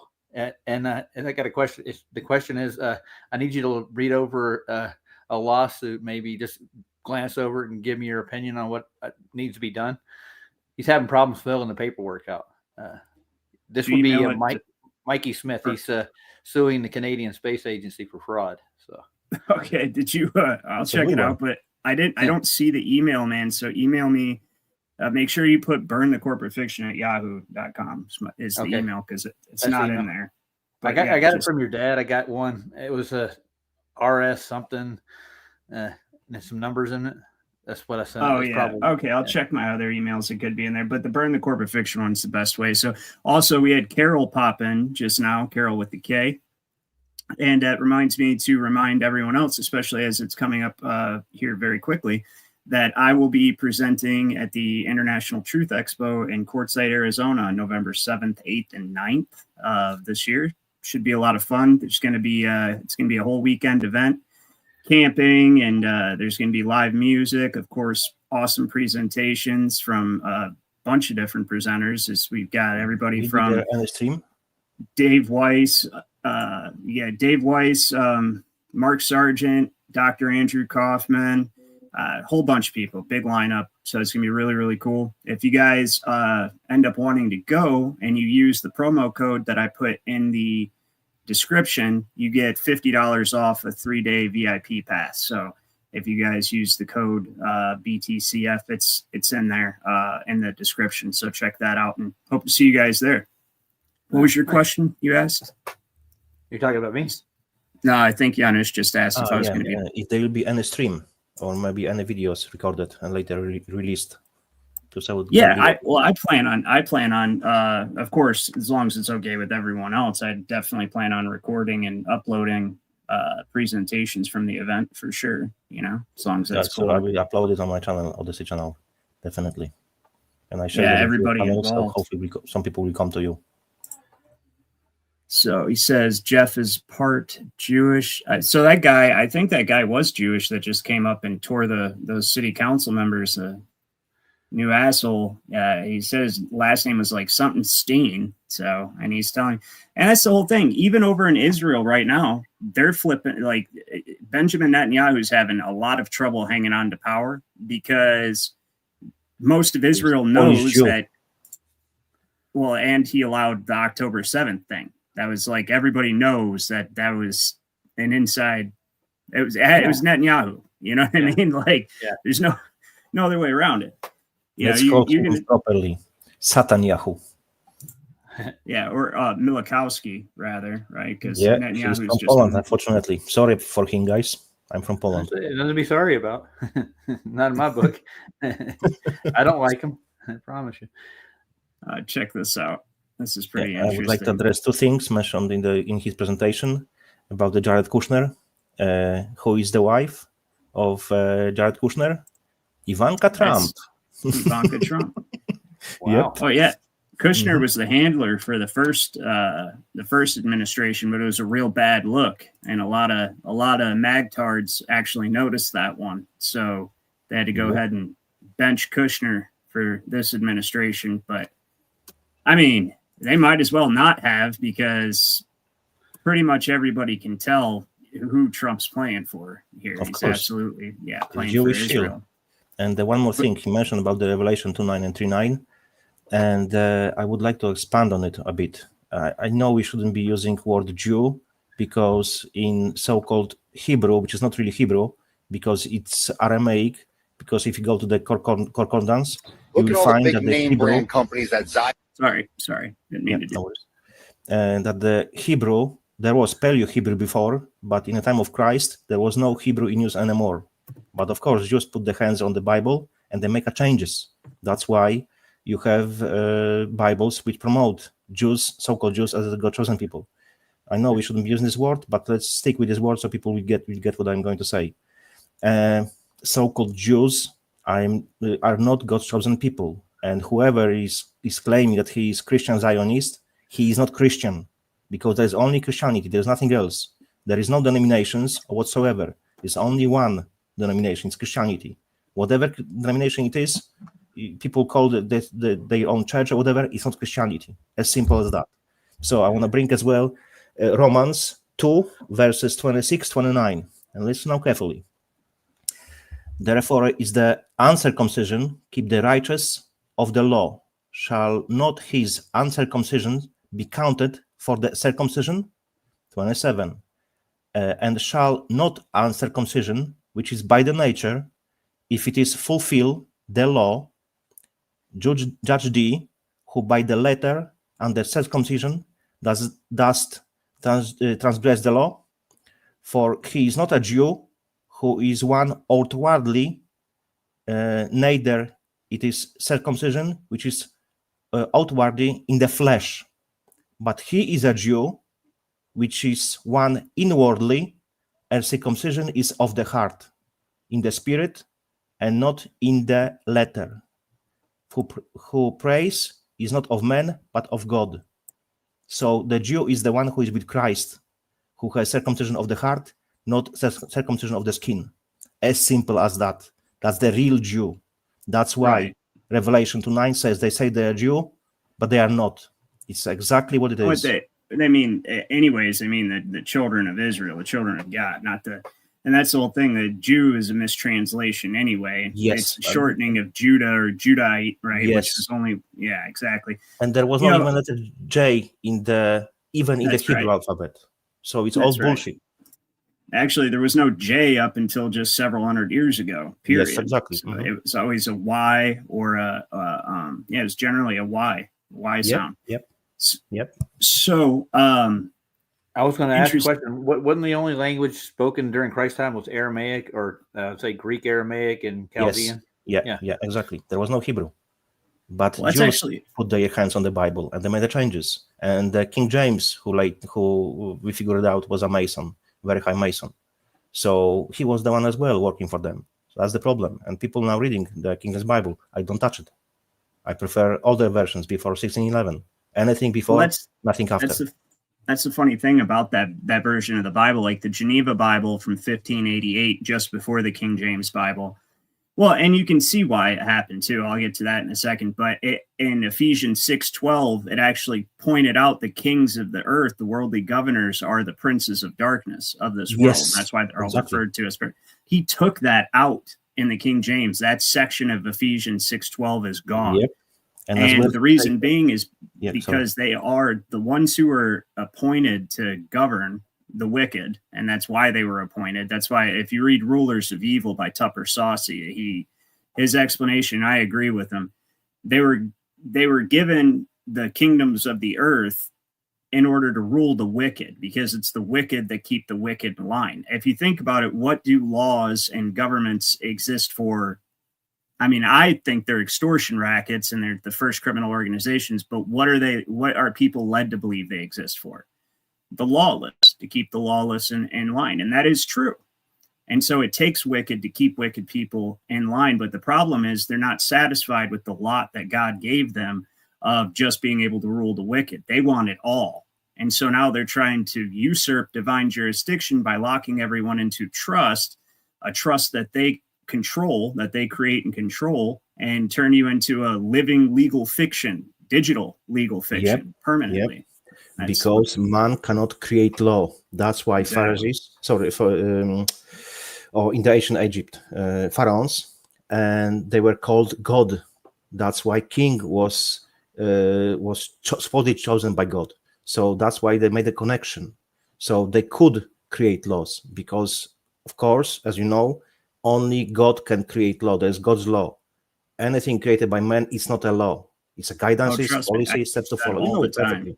Yeah. I teach that all the. It's one of the main staples of understanding law is understanding the difference between law and then property regulation and commerce regulation. Yeah, that's the only thing that man was given the ability to create rules for non-living things. So that's adjudicating property disputes or adjudicating commerce. Trade and commerce. That's all they're allowed. So what did they do? No, listen, what did they do? They reduced everyone to commercial property. Exactly. And that's why they created the entities and the lost at sea, dead at sea. It's all of it. It's all lies and deception. Why? It's simple truth. If you don't believe in God, it's your problem. But I'm telling you, because this world is owned by Satan. It's his to give. Like he was on the desert, he was trying to tempt Christ. He told him that he will give him everything if he only bows to him, because it was and still is his to give. Get it to your head. Sure. All right, check this out real quick. Look at all the big name brand companies that Zios control or indirectly control, like through BlackRock. And these are all the big companies that are being boycotted. But notice this too. All these big, wonderful companies that we grew up around, that we loved our entire lives, like Disney and McDonald's, companies that contributed greatly to our society, like Microsoft and Ford, the Zio did not make them. They did not create these companies and build them. They just control them. They gained control of them through the stock market, through other underhanded means. They didn't build that. They took other people's hard work, took other people's great efforts. They took it, they politicized it, they profited off of it, and they used that to direct you and make more profits. If you spent decades building a big successful business, they'll take that from you too. They hijacked our whole entire economy. Look at all these big name brands. Our free market is just an illusion. It's like a state-controlled economy, but not even our own state. It's a foreign state who controls our state-controlled economy. A perfect free market economy doesn't self-sustain anyway. Individuals, groups, or even foreign countries will always try and monopolize, which is exactly what happened here. And it's really up to our government to prevent this sort of stuff and maintain a free market or maintain private ownership and protect that private ownership from these type of shenanigans. And hopefully someday these companies can be freed again, depoliticized, just focus on their business and nobody will need to boycott them. In the process of hijacking our economy, they're also ruining it. And we end up not working for ourselves, but working for another. And hopefully someday we can get this to end. And see, there's actually a strategy behind that. So the reason they're taking control of all of the companies, obviously, other than to make a bunch of money, is because they can't overcome the original framework of our republic, right? So just like during the COOF, the pandemic, they couldn't enforce their mandates through the government. So instead, they had to take another route, take control of everything you need to live, because they've made you dependent on this artificial womb. You don't hunt, you don't fish, right? You need indoor plumbing, electricity, heat, all of these creature comforts that they control. And so because that's the case, and they've made you entirely dependent on the corporate state for survival, they took control of the corporate state. And so now if you want, just like during COOF, right? If you wanted to go into a grocery store and buy some dinner for you and your kids, got to put on a mask, right? Is that the law? No. Can they enforce it through law? No, but they can enforce it by controlling what you need to survive.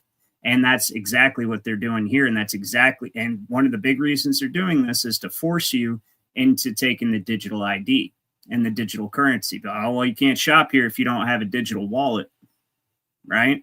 And they control everything. So where are you going to shop? I'll tell you what, the most important thing anybody could be learning to do right now is to be self-sufficient, to be independent. You don't know how to hunt? Learn. You don't know how to fish? Learn, right? Learn how to find fresh water, because you're going to have to live outside of the system, or you're going to have to join it. That's where we're heading with this. Unless we can get enough people, which I do have faith this is possible, unless enough people stand up and tell them to go fuck themselves, like they are in England right now, actually. So I've got... but the problem with England is, I see one big problem with England. Even they're protesting and they have numbers, they create petition. You don't fucking ask for permission. Petition is asking for permission. You go to them and tell them you are fucking doing what we told you, or you'll be removed. If you won't allow us to remove you, we will remove you with the force. As simple as that. We are sovereign. We are the owner of this nation. That's what I teach people in the Jurist Society. I tell them, don't ever ask the government for permission. Exactly. If you're asking, you're submitting. Right. And if you're submitting, then you're admitting that they have the controlling interest over your life. But the thing is, they're your trustees. They work for you. You created the trust, right? But unfortunately, they change the trustee to the beneficiary. That's the problem. They just created a new trust. Is all they did. That's exactly what they did. I know, because they piloted it here in the United States and then used the central banking system to spread it to every other country, including yours. But they started it here. They created a new creature, their own creature called the 14th Amendment citizen, and then they mortgaged its estate to the central banking cartel, placing it under a trust indenture. Now, all the properties held in trust, you're just the trustee, It's held in trust as collateral for the public debt. So you only have the right to use it, and they have the right to use it to generate revenue by telling you how to use it and then fining and feeing you for using it, fining and feeing you for misusing it. That's what's going on here. I call it securities farming. And it's all by consent. You're correct. I agree with you 100%. And I always like listening to you because you are properly, I don't like this word, but I use it, educated in this matter. Well, thank you, man. I appreciate it. I worked real hard to make sure that I could stand up to any lawyer. I guarantee you there's not a single lawyer out there in anywhere that would want to have a debate with me, because I'm going to frustrate them and make them look stupid and show them that they don't know the law at all. Because they don't. No, they don't. Check this out. You're correct. And that is why today I am announcing this government will make a new free of charge digital ID mandatory for the right to work. Okay, so at the end of this parliament. Let me interrupt. Let me spell that out. Very important. You will not be able to work. People, I need to interrupt. Please, everyone, look into definition of the word mandatory. It's not what you think. Mandatory requires two sides consent. So the one who is pushing and the one who is pushed, you have to agree to it. So yes, you do. Mandatory does not mean you have to do it. Does not it mean at all. Please look. The only word that means that you have to is shall. That's it. Shall. May, might, must. That all means may, or exactly. If you want. Yep. Yeah. Oh, you know your lingo. Very good. Very good. Sure, I do. Yeah. In the United Kingdom, if you do not have I like to look into those things, because I always say words have fucking meaning. Learn the freaking proper definitions of the words. Then they won't hijack the language, because you will know what you're talking about. And the words really have meaning. This right here is still trying to figure out how to get around property tax. Well, you have to know how they set up property tax. The reason they can tax you is because they registered all the property, right? So we're supposed to have an allodial land system here in the United States. That's right in Wisconsin's original constitution. It says, all lands are allodial and feudal tenures are prohibited. But what they did was they registered it. See, the word register comes from the Latin regnatum, which means to govern or to be governed, right? And when you register something, you're literally giving the governing control, the administrative control of it over to whomever you're registering the property with. Yes. And once you do that, right, they now become, in essence, a feudal lord. It's literally how King William the Conqueror instituted feudalism in England, because all the nobles had a allodial title. Well, he got them all to register their lands in a big land survey book called the Doomsday Book.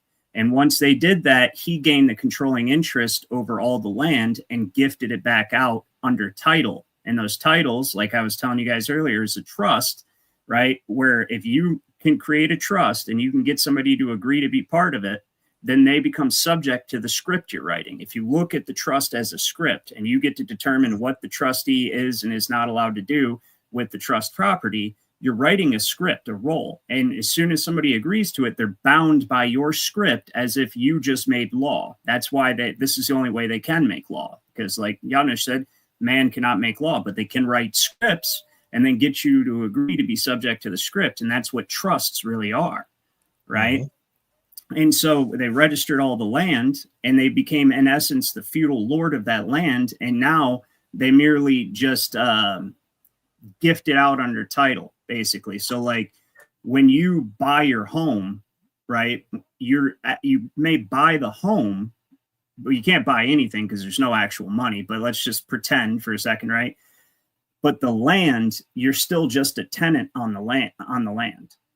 You'll be listed on your warranty deed as a tenant, everything. You're still just a tenant. And then that way the county assessor can charge you property taxes every year, like a feudal fee for using the land, just the same way that the king got paid by the barons and the knights and everyone else for using the land. Every year they'd have to give them a knight's fee or a baron's fee or whatever the case may be. That's what your property tax is. So the way around that, or the way to at least try to get around that, is you have to trace the land patent. You have to do an abstract on your property and trace the property or the several properties your property may have originally been all the way back to the original issuance of the land patent. Then Once you do that, you can find where it got put into the registry system. And if they didn't put it in the registry system through adjudication, which means through court, then you can reverse all of it and claim it.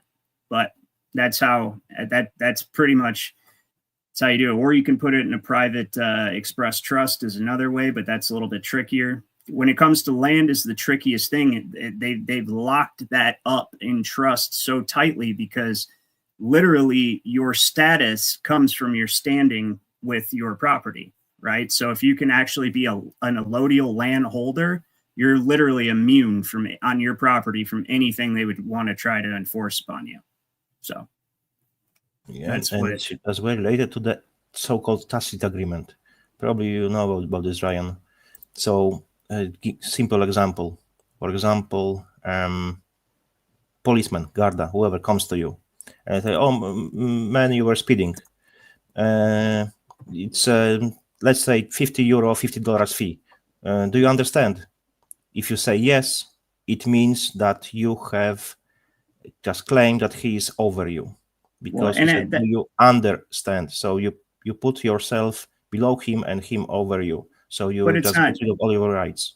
That's a little bit of the word trickery and stuff, but even they don't really know that, right? Yes, yes. So, but here's the thing: what they're trying to do when they're enforcing motor vehicle code on you is so your property, all registrable property, since your estate was mortgaged in 1933, which I can prove with House Congressional Record, March 9th, 1933. I show it all the time on this channel. They mortgaged your property rights, your estate. So now all of your registrable property, such as your car, your land, your boat, anything that can be registered, is registered and held in trust as collateral against the public debt because of that mortgage in 1933. So all of your registrable property is held in trust as collateral for the public debt. And as part of the lending agreement, all of these courts pretending to be de jure courts are part of the Federal Reserve System. All of these municipalities are part of the Federal Reserve System.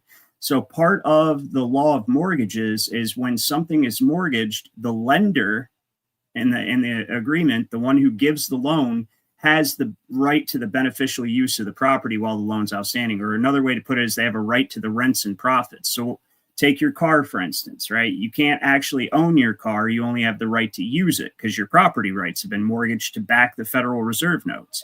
There is a way around it. Hold on. When you there's several ways around it. But when you get a car, they expect you to immediately register it. They want you to register it so it's tied to your Social Security trust.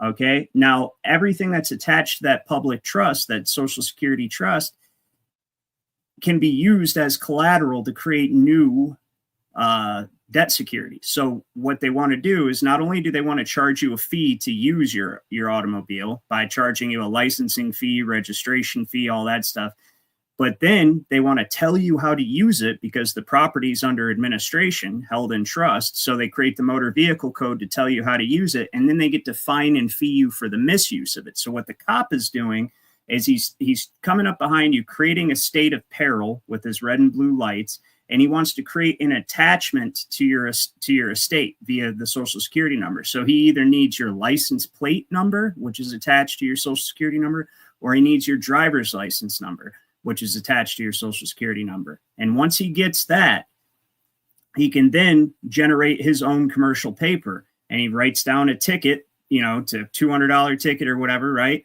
And that is currency. That's what it is, because all debt is currency now. So if they can issue their own commercial paper, they can literally print their own currency, and that's what they're doing. That's the name of the game with all of your property. It's you're under administration. You have no property rights. So, and that's why they need this digital ID, because then you can't challenge it. If AI is placed in charge of governance, then you can't say, hold on, I'm not subject to a trust indenture. You have no right to administer my property. I challenge jurisdiction. Well, if AI is in control of everything, then as soon as AI sees you jaywalk or speed or do anything that's against the administrative code, there will be no opportunity to challenge it because you're linked directly to your digital ID. The AI is going to see you, link you to the digital ID, and deduct money directly from your digital bank account right away. And that's it. No due process, over with. Automatic enforcement by AI. That's what they want to do. That's why this scumbag up here is saying that they're implementing it in England. And they're going to try it in the places where they don't have guns first to see how successful it is and what challenges they might come across. And then they're going to try it here. And let me tell you something. It's not going to work here. And it's probably not going to work in England either. I mean, with what I've been hearing, people are up in arms. Well, what arms they have about this, right? They're not taking this lying down. So let's see. TL Orcus says, and they have computers to tell if you're citizens, registered, tagged, domestic violence. Yeah, exactly. Yep. And then mark my words, people like us, just for watching my channel, or me just for having this channel, or these guys for coming up on the panel, you're gonna be put on domestic terror list, right? Oh, you're a right-wing extremist, which I'm not right-wing at all. I don't fall for the right-left-wing dichotomy bullshit, right? But they associate people like us with the right-wing extremisms because politically, right-wing means anarchy, anti-government. That's what actual right-wing means, not Republican, Democrat. But complete left-wing is 100% tyranny. Complete right-wing is 100% anarchy. And then, you got meet in the middle is generally where most governments are trying to fall, or used to be anyways. And yeah, they're gonna label us extremists. They're gonna put us on lists, and then they're gonna use that predictive AI governance shit to say, oh, well, he was thinking about leading some kind of movement against this, and so, or he was going to carry out a politically motivated assassination of someone. And they don't even have to prove it. They don't even, because it's pre-crime. So they just have to say AI detected a threat, and so we moved in preemptively and stop the threat. And then, aren't you glad that we have this technology? See, if we only had this technology before poor Charlie Kirk was assassinated, we could have saved his life. If we just could have used Gideon, the Israeli behavioral threat analysis software. If only we could have used Gideon to identify, what's the guy's name even? What the hell is this kid's name? That they're the patsy? Robinson, something, Tyler Robinson. Yeah, Tyler Robinson. Whose dad was paid $1 million, by the way, for turning him in. Yeah, for turning him in. He was paid by one of Charlie Kirk's biggest donors, who's obviously Israeli. What's his name, like Bill Ackman or something? Yeah, I can't remember his name, but he did. He paid the shooter's dad.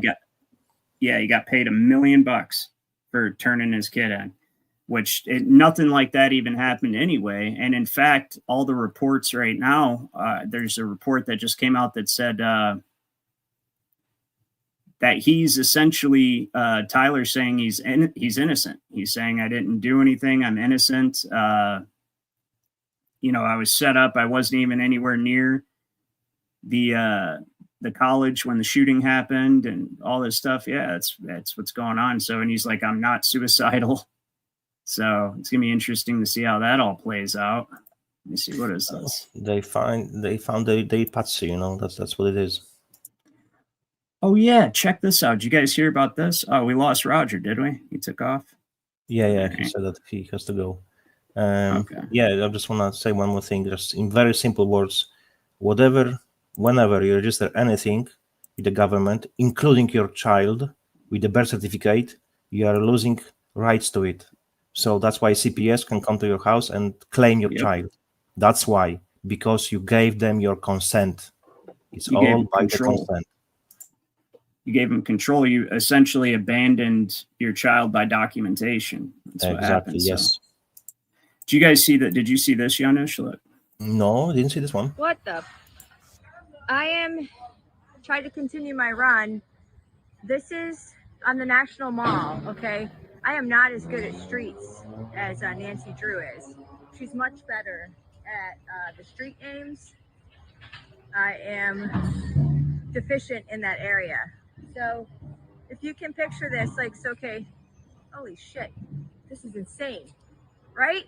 Look at the timing. They're putting up these freaking concrete walls, you guys. Yeah. So just to span out where I am, I'm on the National Mall, and if you can see behind the trees right there, that's the, satanic symbol of the Washington Monument. So I was going to run down and pick up Constitution. So I'm heading towards, I'm heading towards Constitution.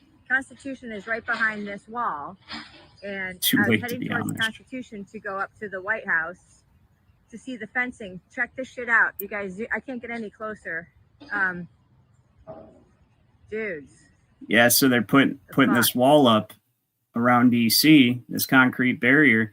So this guy asked Grok, oh, hold on. No, he said, did she say satanic symbol? Well, yeah, it's actually it's an Osirian symbol. It represents the phallus of Osiris. So yeah, it's pretty satanic. But why this right here? I never remember. It was 14th parf or 13th parf they couldn't find. It was 14th. I think. Yeah. 14th, yeah. So this right here says, Grok said the concrete barriers in recent videos from the National Mall are likely part of the see, that's a different answer than it gave earlier. Yeah, earlier Grok did report that it's because Bibi Netanyahu was coming to DC. And that's why they're putting up the concrete. He is like public enemy number one right now with. Oh, yeah. Did you see at the UN, they all just walked out on him when he started giving his speech? Yep. Which was awful. And people now even threatening that they will not participate in the, I think it's European, I don't know what football, but, or soccer, whatever you call it in your country. They will not participate unless Israel be banned. So yeah, people are fucking waking up, even the countries, you know. That's what I'm saying. Yeah, like they're not. So it was, I think he was in France, and the people are outside, like creating a bunch of noise in the streets and protests and riots, so he can't sleep. And they're like, the cops show. Yeah, it's pretty wild. That's a good one. Did you see this one? Yeah.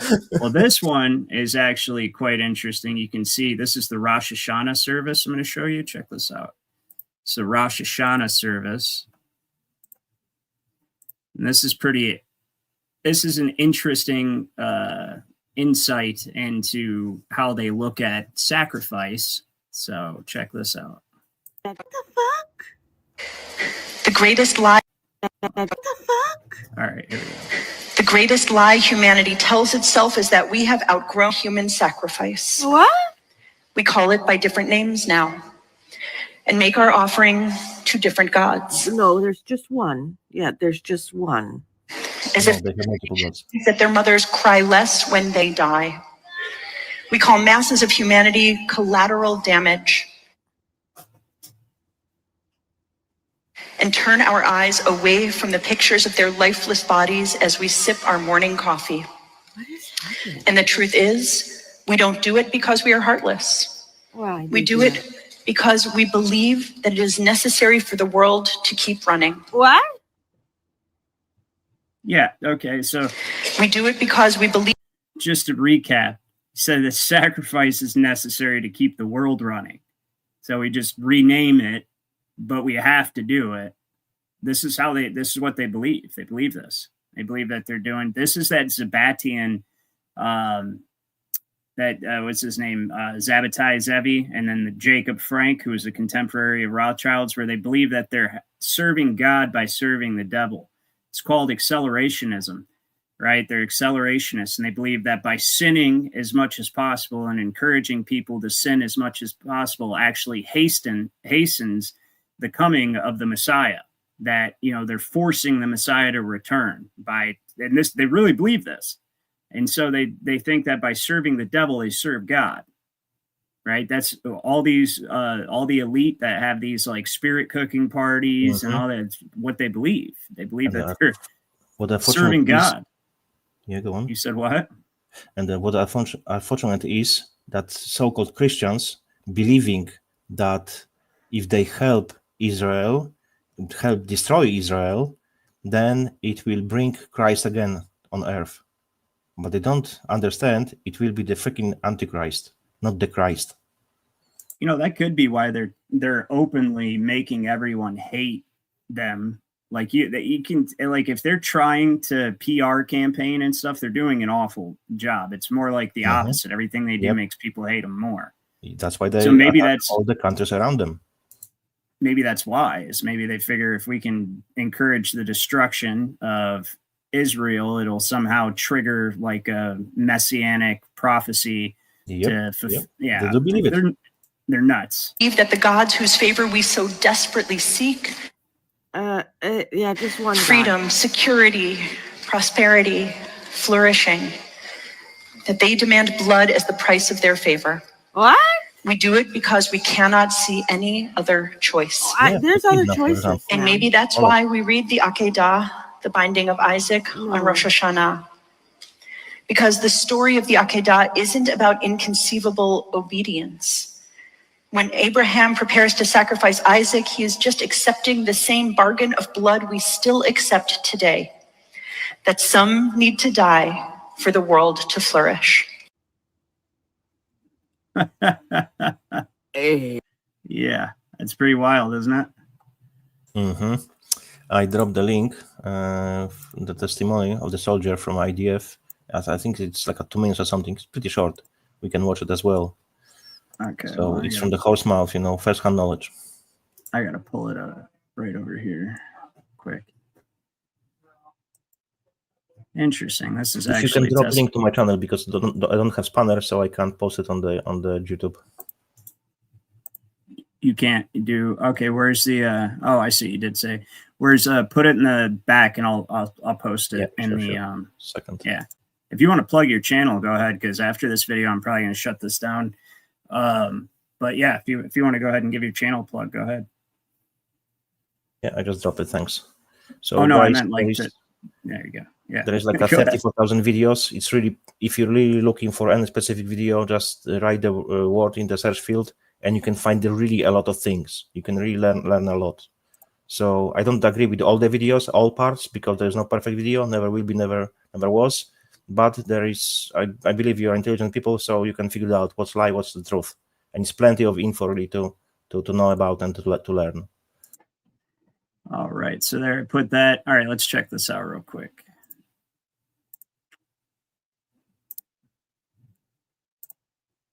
Interesting. בוקר 7 באוקטובר, אתה במוצב. אצלנו ה-7 באוקטובר מתחיל לפני 6:30.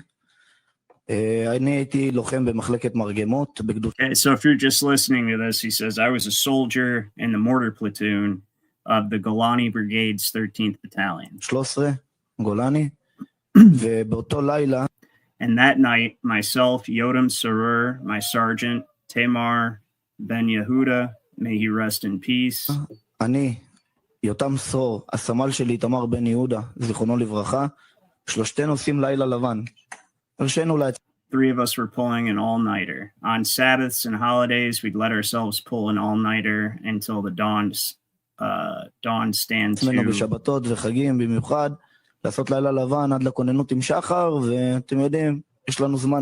And you know, we in the mortar platoon have time to sleep until the next stand to. So stand to must be when they get off. לישון, מחלקת מרגמות, עד לכוננות הבאה. אז ב-5:20 בבוקר. So at 5:20 a.m., we're sitting by the radio so as not to wake the radio operator. אנחנו יושבים ליד הקשר כדי לא להעיר מאזין, והסמג"ד שלי, ניר בוינפלק, שגם הוא נפצע קשה.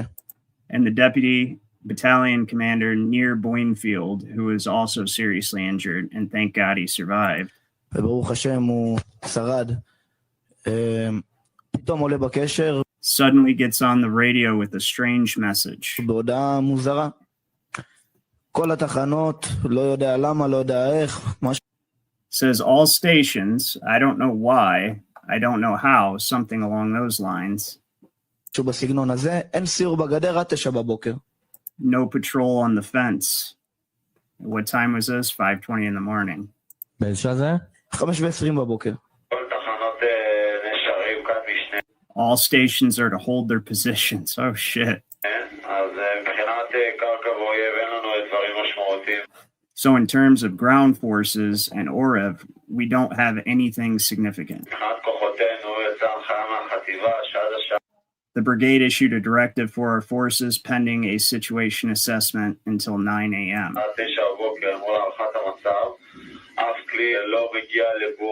No vehicle is to approach Burma. I'll say it again, until 9 in the morning, pending the situation assessment.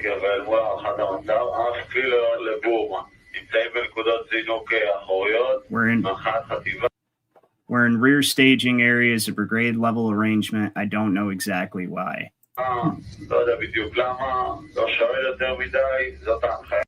I don't ask too many questions. That's the directive. That's what we do.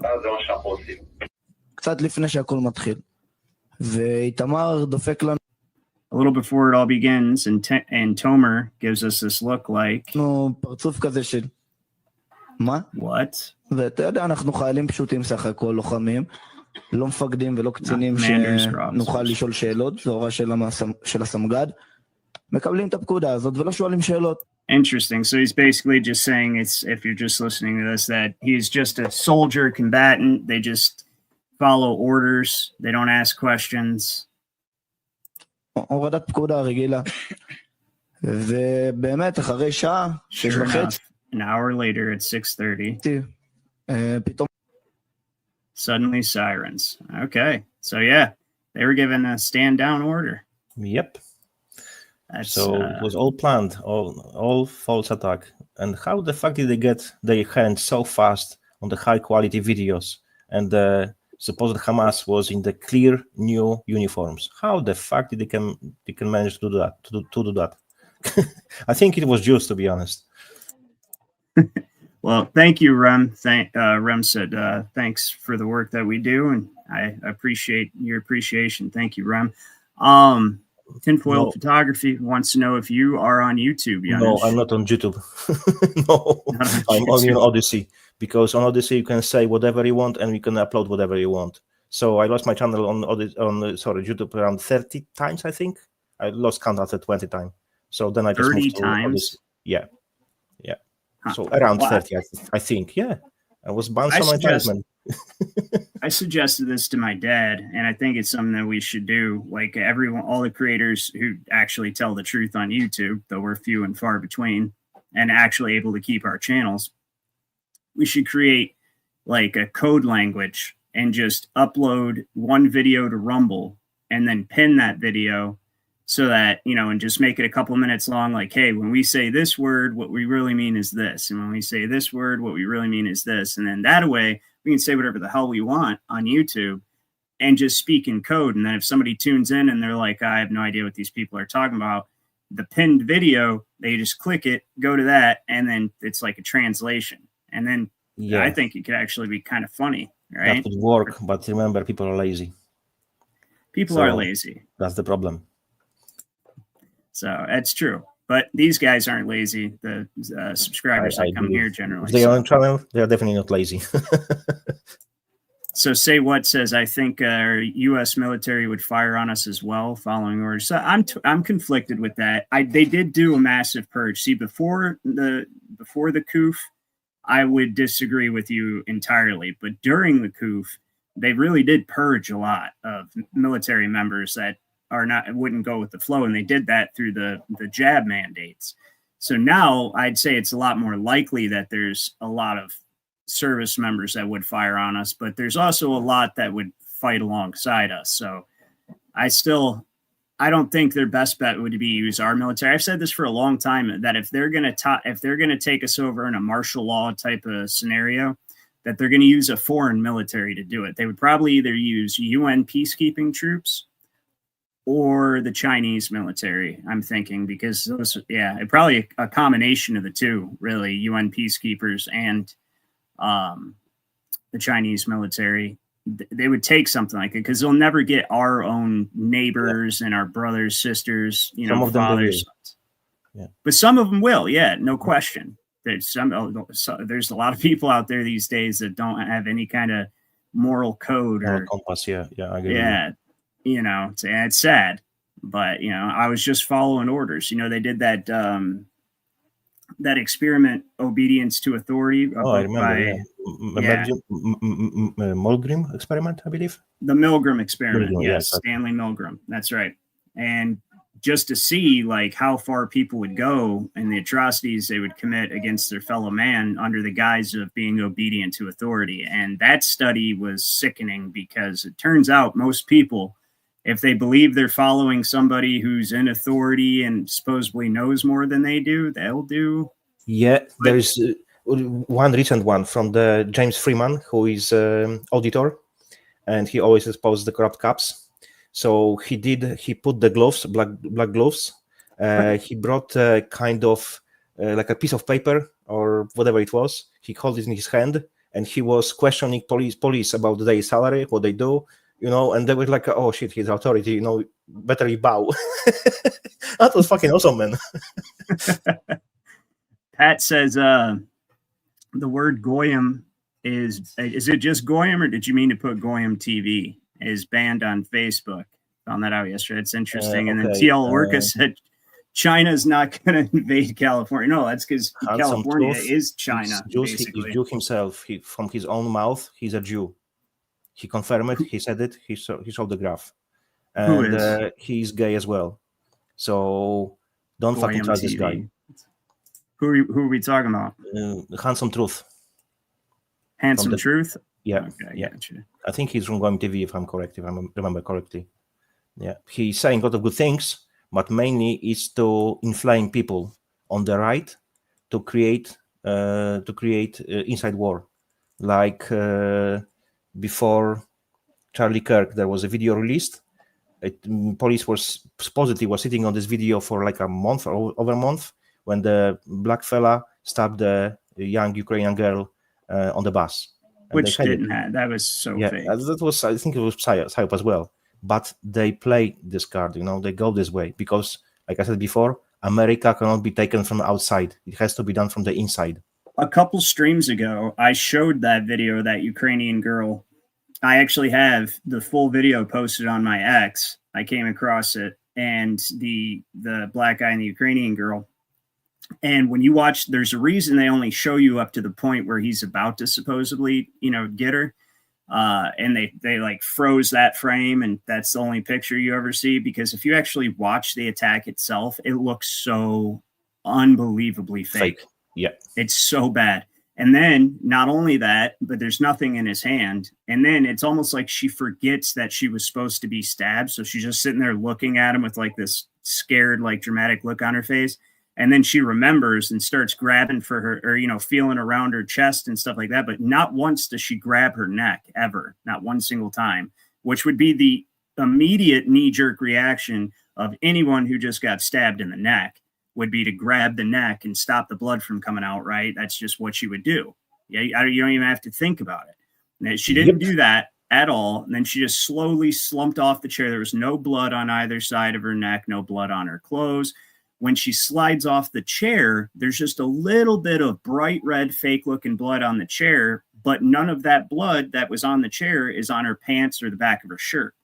So that was already on the chair in preparation to, fall over and make it look like something. And then she reaches up, and seriously, I won't show because we're on YouTube, but go to Burn the Corporate Fiction on X, and I posted it not even that long ago. It's just a couple posts down. You can watch the full video. She reaches up, grabs this partition, and she's reaching for something, right? And then you can see she finds it, and it looks like a string or some sort of release, and she pulls it. And then as soon as she pulls it, a bunch of blood pours out from under the partition, which tells me that there was a bag or something back there that she pulled the release for it, and it dropped the blood out underneath the partition. It was ridiculously fake looking. It's awful. Same like Charlie Kirk. Well, there was one guy, I don't know, he was doctor or someone, but he was saying, look, this blood, which is spilling from his neck, is coagulated because it was going like, in a sentence, like in a sentence, like a pumping kind of. No, this blood would just fly with steady stream. It didn't. It was pumping, So it's like a from the heart. No, that doesn't happen. So it was already coagulated. So he said, if it would be already coagulated, he would be already dead. Well, and I showed another video from a different angle, one that you don't see circulated too much. Actually, the only one I've seen is the one that I have on my X. And I showed it on Rumble when we did a Rumble exclusive. And from this angle, you see there's something in his shirt, right where his shirt popped up. There's something dark there in his shirt. And then when he gets hit, you don't see it. Nothing comes out of his neck. What happened? I think that was all AI. The neck Just part of t-shirt it. gone up. Yep, be the AI, shirt comes yeah. up, and then the stuff starts dumping out of the top of his collar. So it's not beyond the realm of possibility that that trap door that was underneath him, they could have something fed up through his shirt, right? Hooked up to, say, like a jug of fake movie set corn syrup, right? Red corn syrup. And then just turn the pump on and it just starts whoosh, gushing. You know what I mean? That would be one of, and the fact that he's sitting on a trap door is uber fucking suspicious. Like, why is there even a trap door there? What is that for? Supposedly it was for the maintenance. I look into it. For maintenance, huh? Yeah. That's a supposedly. huge ass door for maintenance. You know, you could have like parked a car in it. It's insane. So They straight away after the supposed shooting, they start changing everything around. So no crime scene, no tape, no nothing. Freaking hell! That was seriously. Say it's psyop season, and Do It says psyop till we drop. That's pretty much it, huh? I was saying that I expect something big in 2025. It is a big event, but something still bigger might happen. I totally think so. That's why they're seeding in the public consciousness this idea that Al Qaeda, or what did they say, it was Al Qaeda, whatever it is, Taliban, Al Qaeda, somebody's here, 1,000 of them, and they snuck in, of course, during Biden's presidency, because it wouldn't happen during Trump's, right? That's how they always have to blame it on the left or blame it on the right, depending on who's in power. But they're like, yeah, they snuck in during Biden's presidency, because you had never CIA and Jews, right? Had them damn open borders, right? Like, okay, whatever. Anyways, so they're apparently here and waiting, and they're gonna attack hospitals and trauma centers and stuff like that. They're waiting to spring their attack, and there's nothing that the intelligence agencies or anyone else can do about it, because they just can't. They can find MAGA grandma, right, by fucking pinging her cell phone and, you know what I mean, all that, but they can't find these radical terrorists that live in a cave halfway around the world that are somehow sophisticated enough to infiltrate our country and carry out these massive staged attacks against CIA us. sucks because fucking it was media presenter was able to find him in a cave, yeah? Right.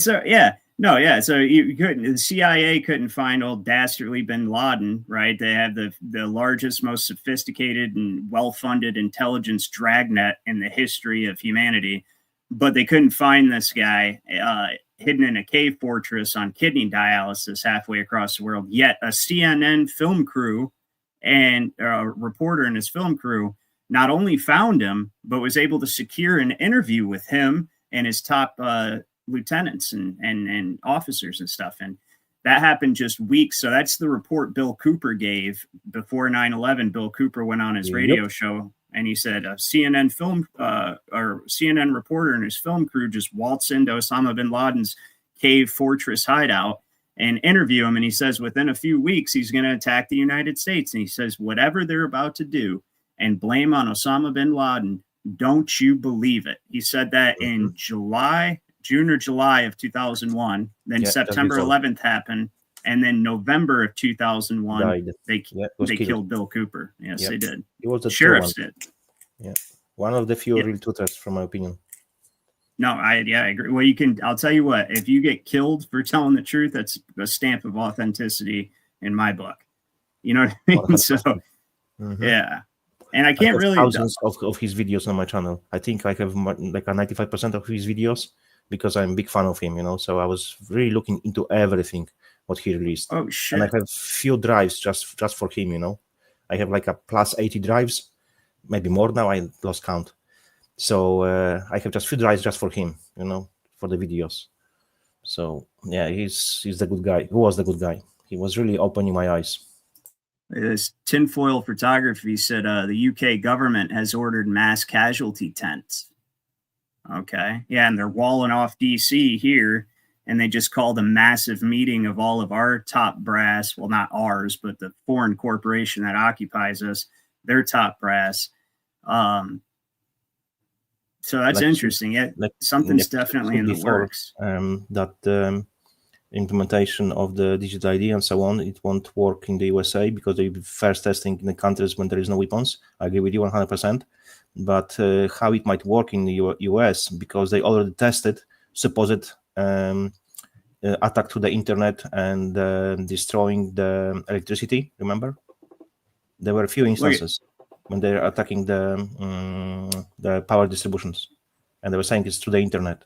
So now they will say that was test. So when they implement this shit across the world, then in the USA might come another false flag, like attack on the power infrastructure, and then they say, okay, we have to know who is online, so we have to identify the perpetrators. That's why we bring digital ID or some kind of version of it. That I think might work in the USA. People will agree, oh yeah, we have to be safe. That's why when you give fucking your safety, your rights for the supposed safety and security, then you don't deserve anything. None of this. True. Those who sacrifice their liberty for security deserve neither and will lose both. That's exactly. Who Benjamin said that? Franklin. Franklin, yeah. Benjamin. Yes. So Pat says they arrested an alleged terrorist up the road from him this week. That's pretty wild. It's amazing how many terrorist is such a stupid word too, because who defines what a terrorist is? What is a terrorist, right? Hey, are we terrorizing the government by calling them on all their bullshit, right? Be like, hey, you're lying and you're setting us up, and we know what you're doing. We see you. You're not hidden. To define, whoever is fighting for freedom but doesn't align with the globalist agenda, he's terrorist. The same with the Jews. If someone is fighting against them, he's terrorist. Whoever is fighting against America and the globalism and the corporation, he's terrorist. But to be honest, the biggest terrorist is American military industrial complex and Jesuits and Jews, because they impose, they bring freedom on the bombs to different countries. So that is true. That's those B-12 bomber or the B-52 bombers or whatever. That's the sound of freedom right there. You know, so you are free from life. Yes, you are free. We liberated you from your body. We liberated your soul from your body. There you go. Spread free. But all right, I'm going to shut this down because I actually have to get to the Jurist Society meeting that starts in about 5 minutes. Janusz, much appreciated coming up, man. Always love having you. Love speaking with you. Yeah, it's definitely, we have good conversation. If there's anything you want to address to everyone in the chat before we leave, go ahead. If not, then just look into the deception. Whatever you see on mainstream news, look into it always from different perspective, from the different sources, because they always lie to you. There is no exception, and there is one simple truth: whatever they tell you on the news, think opposite, and you will know the truth. Right, it's definitely designed to manipulate you, and it's probably not the truth at all. So I agree with you on that.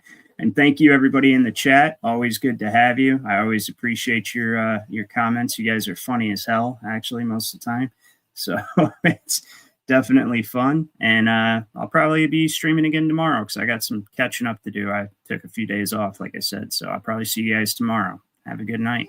The link to the channel.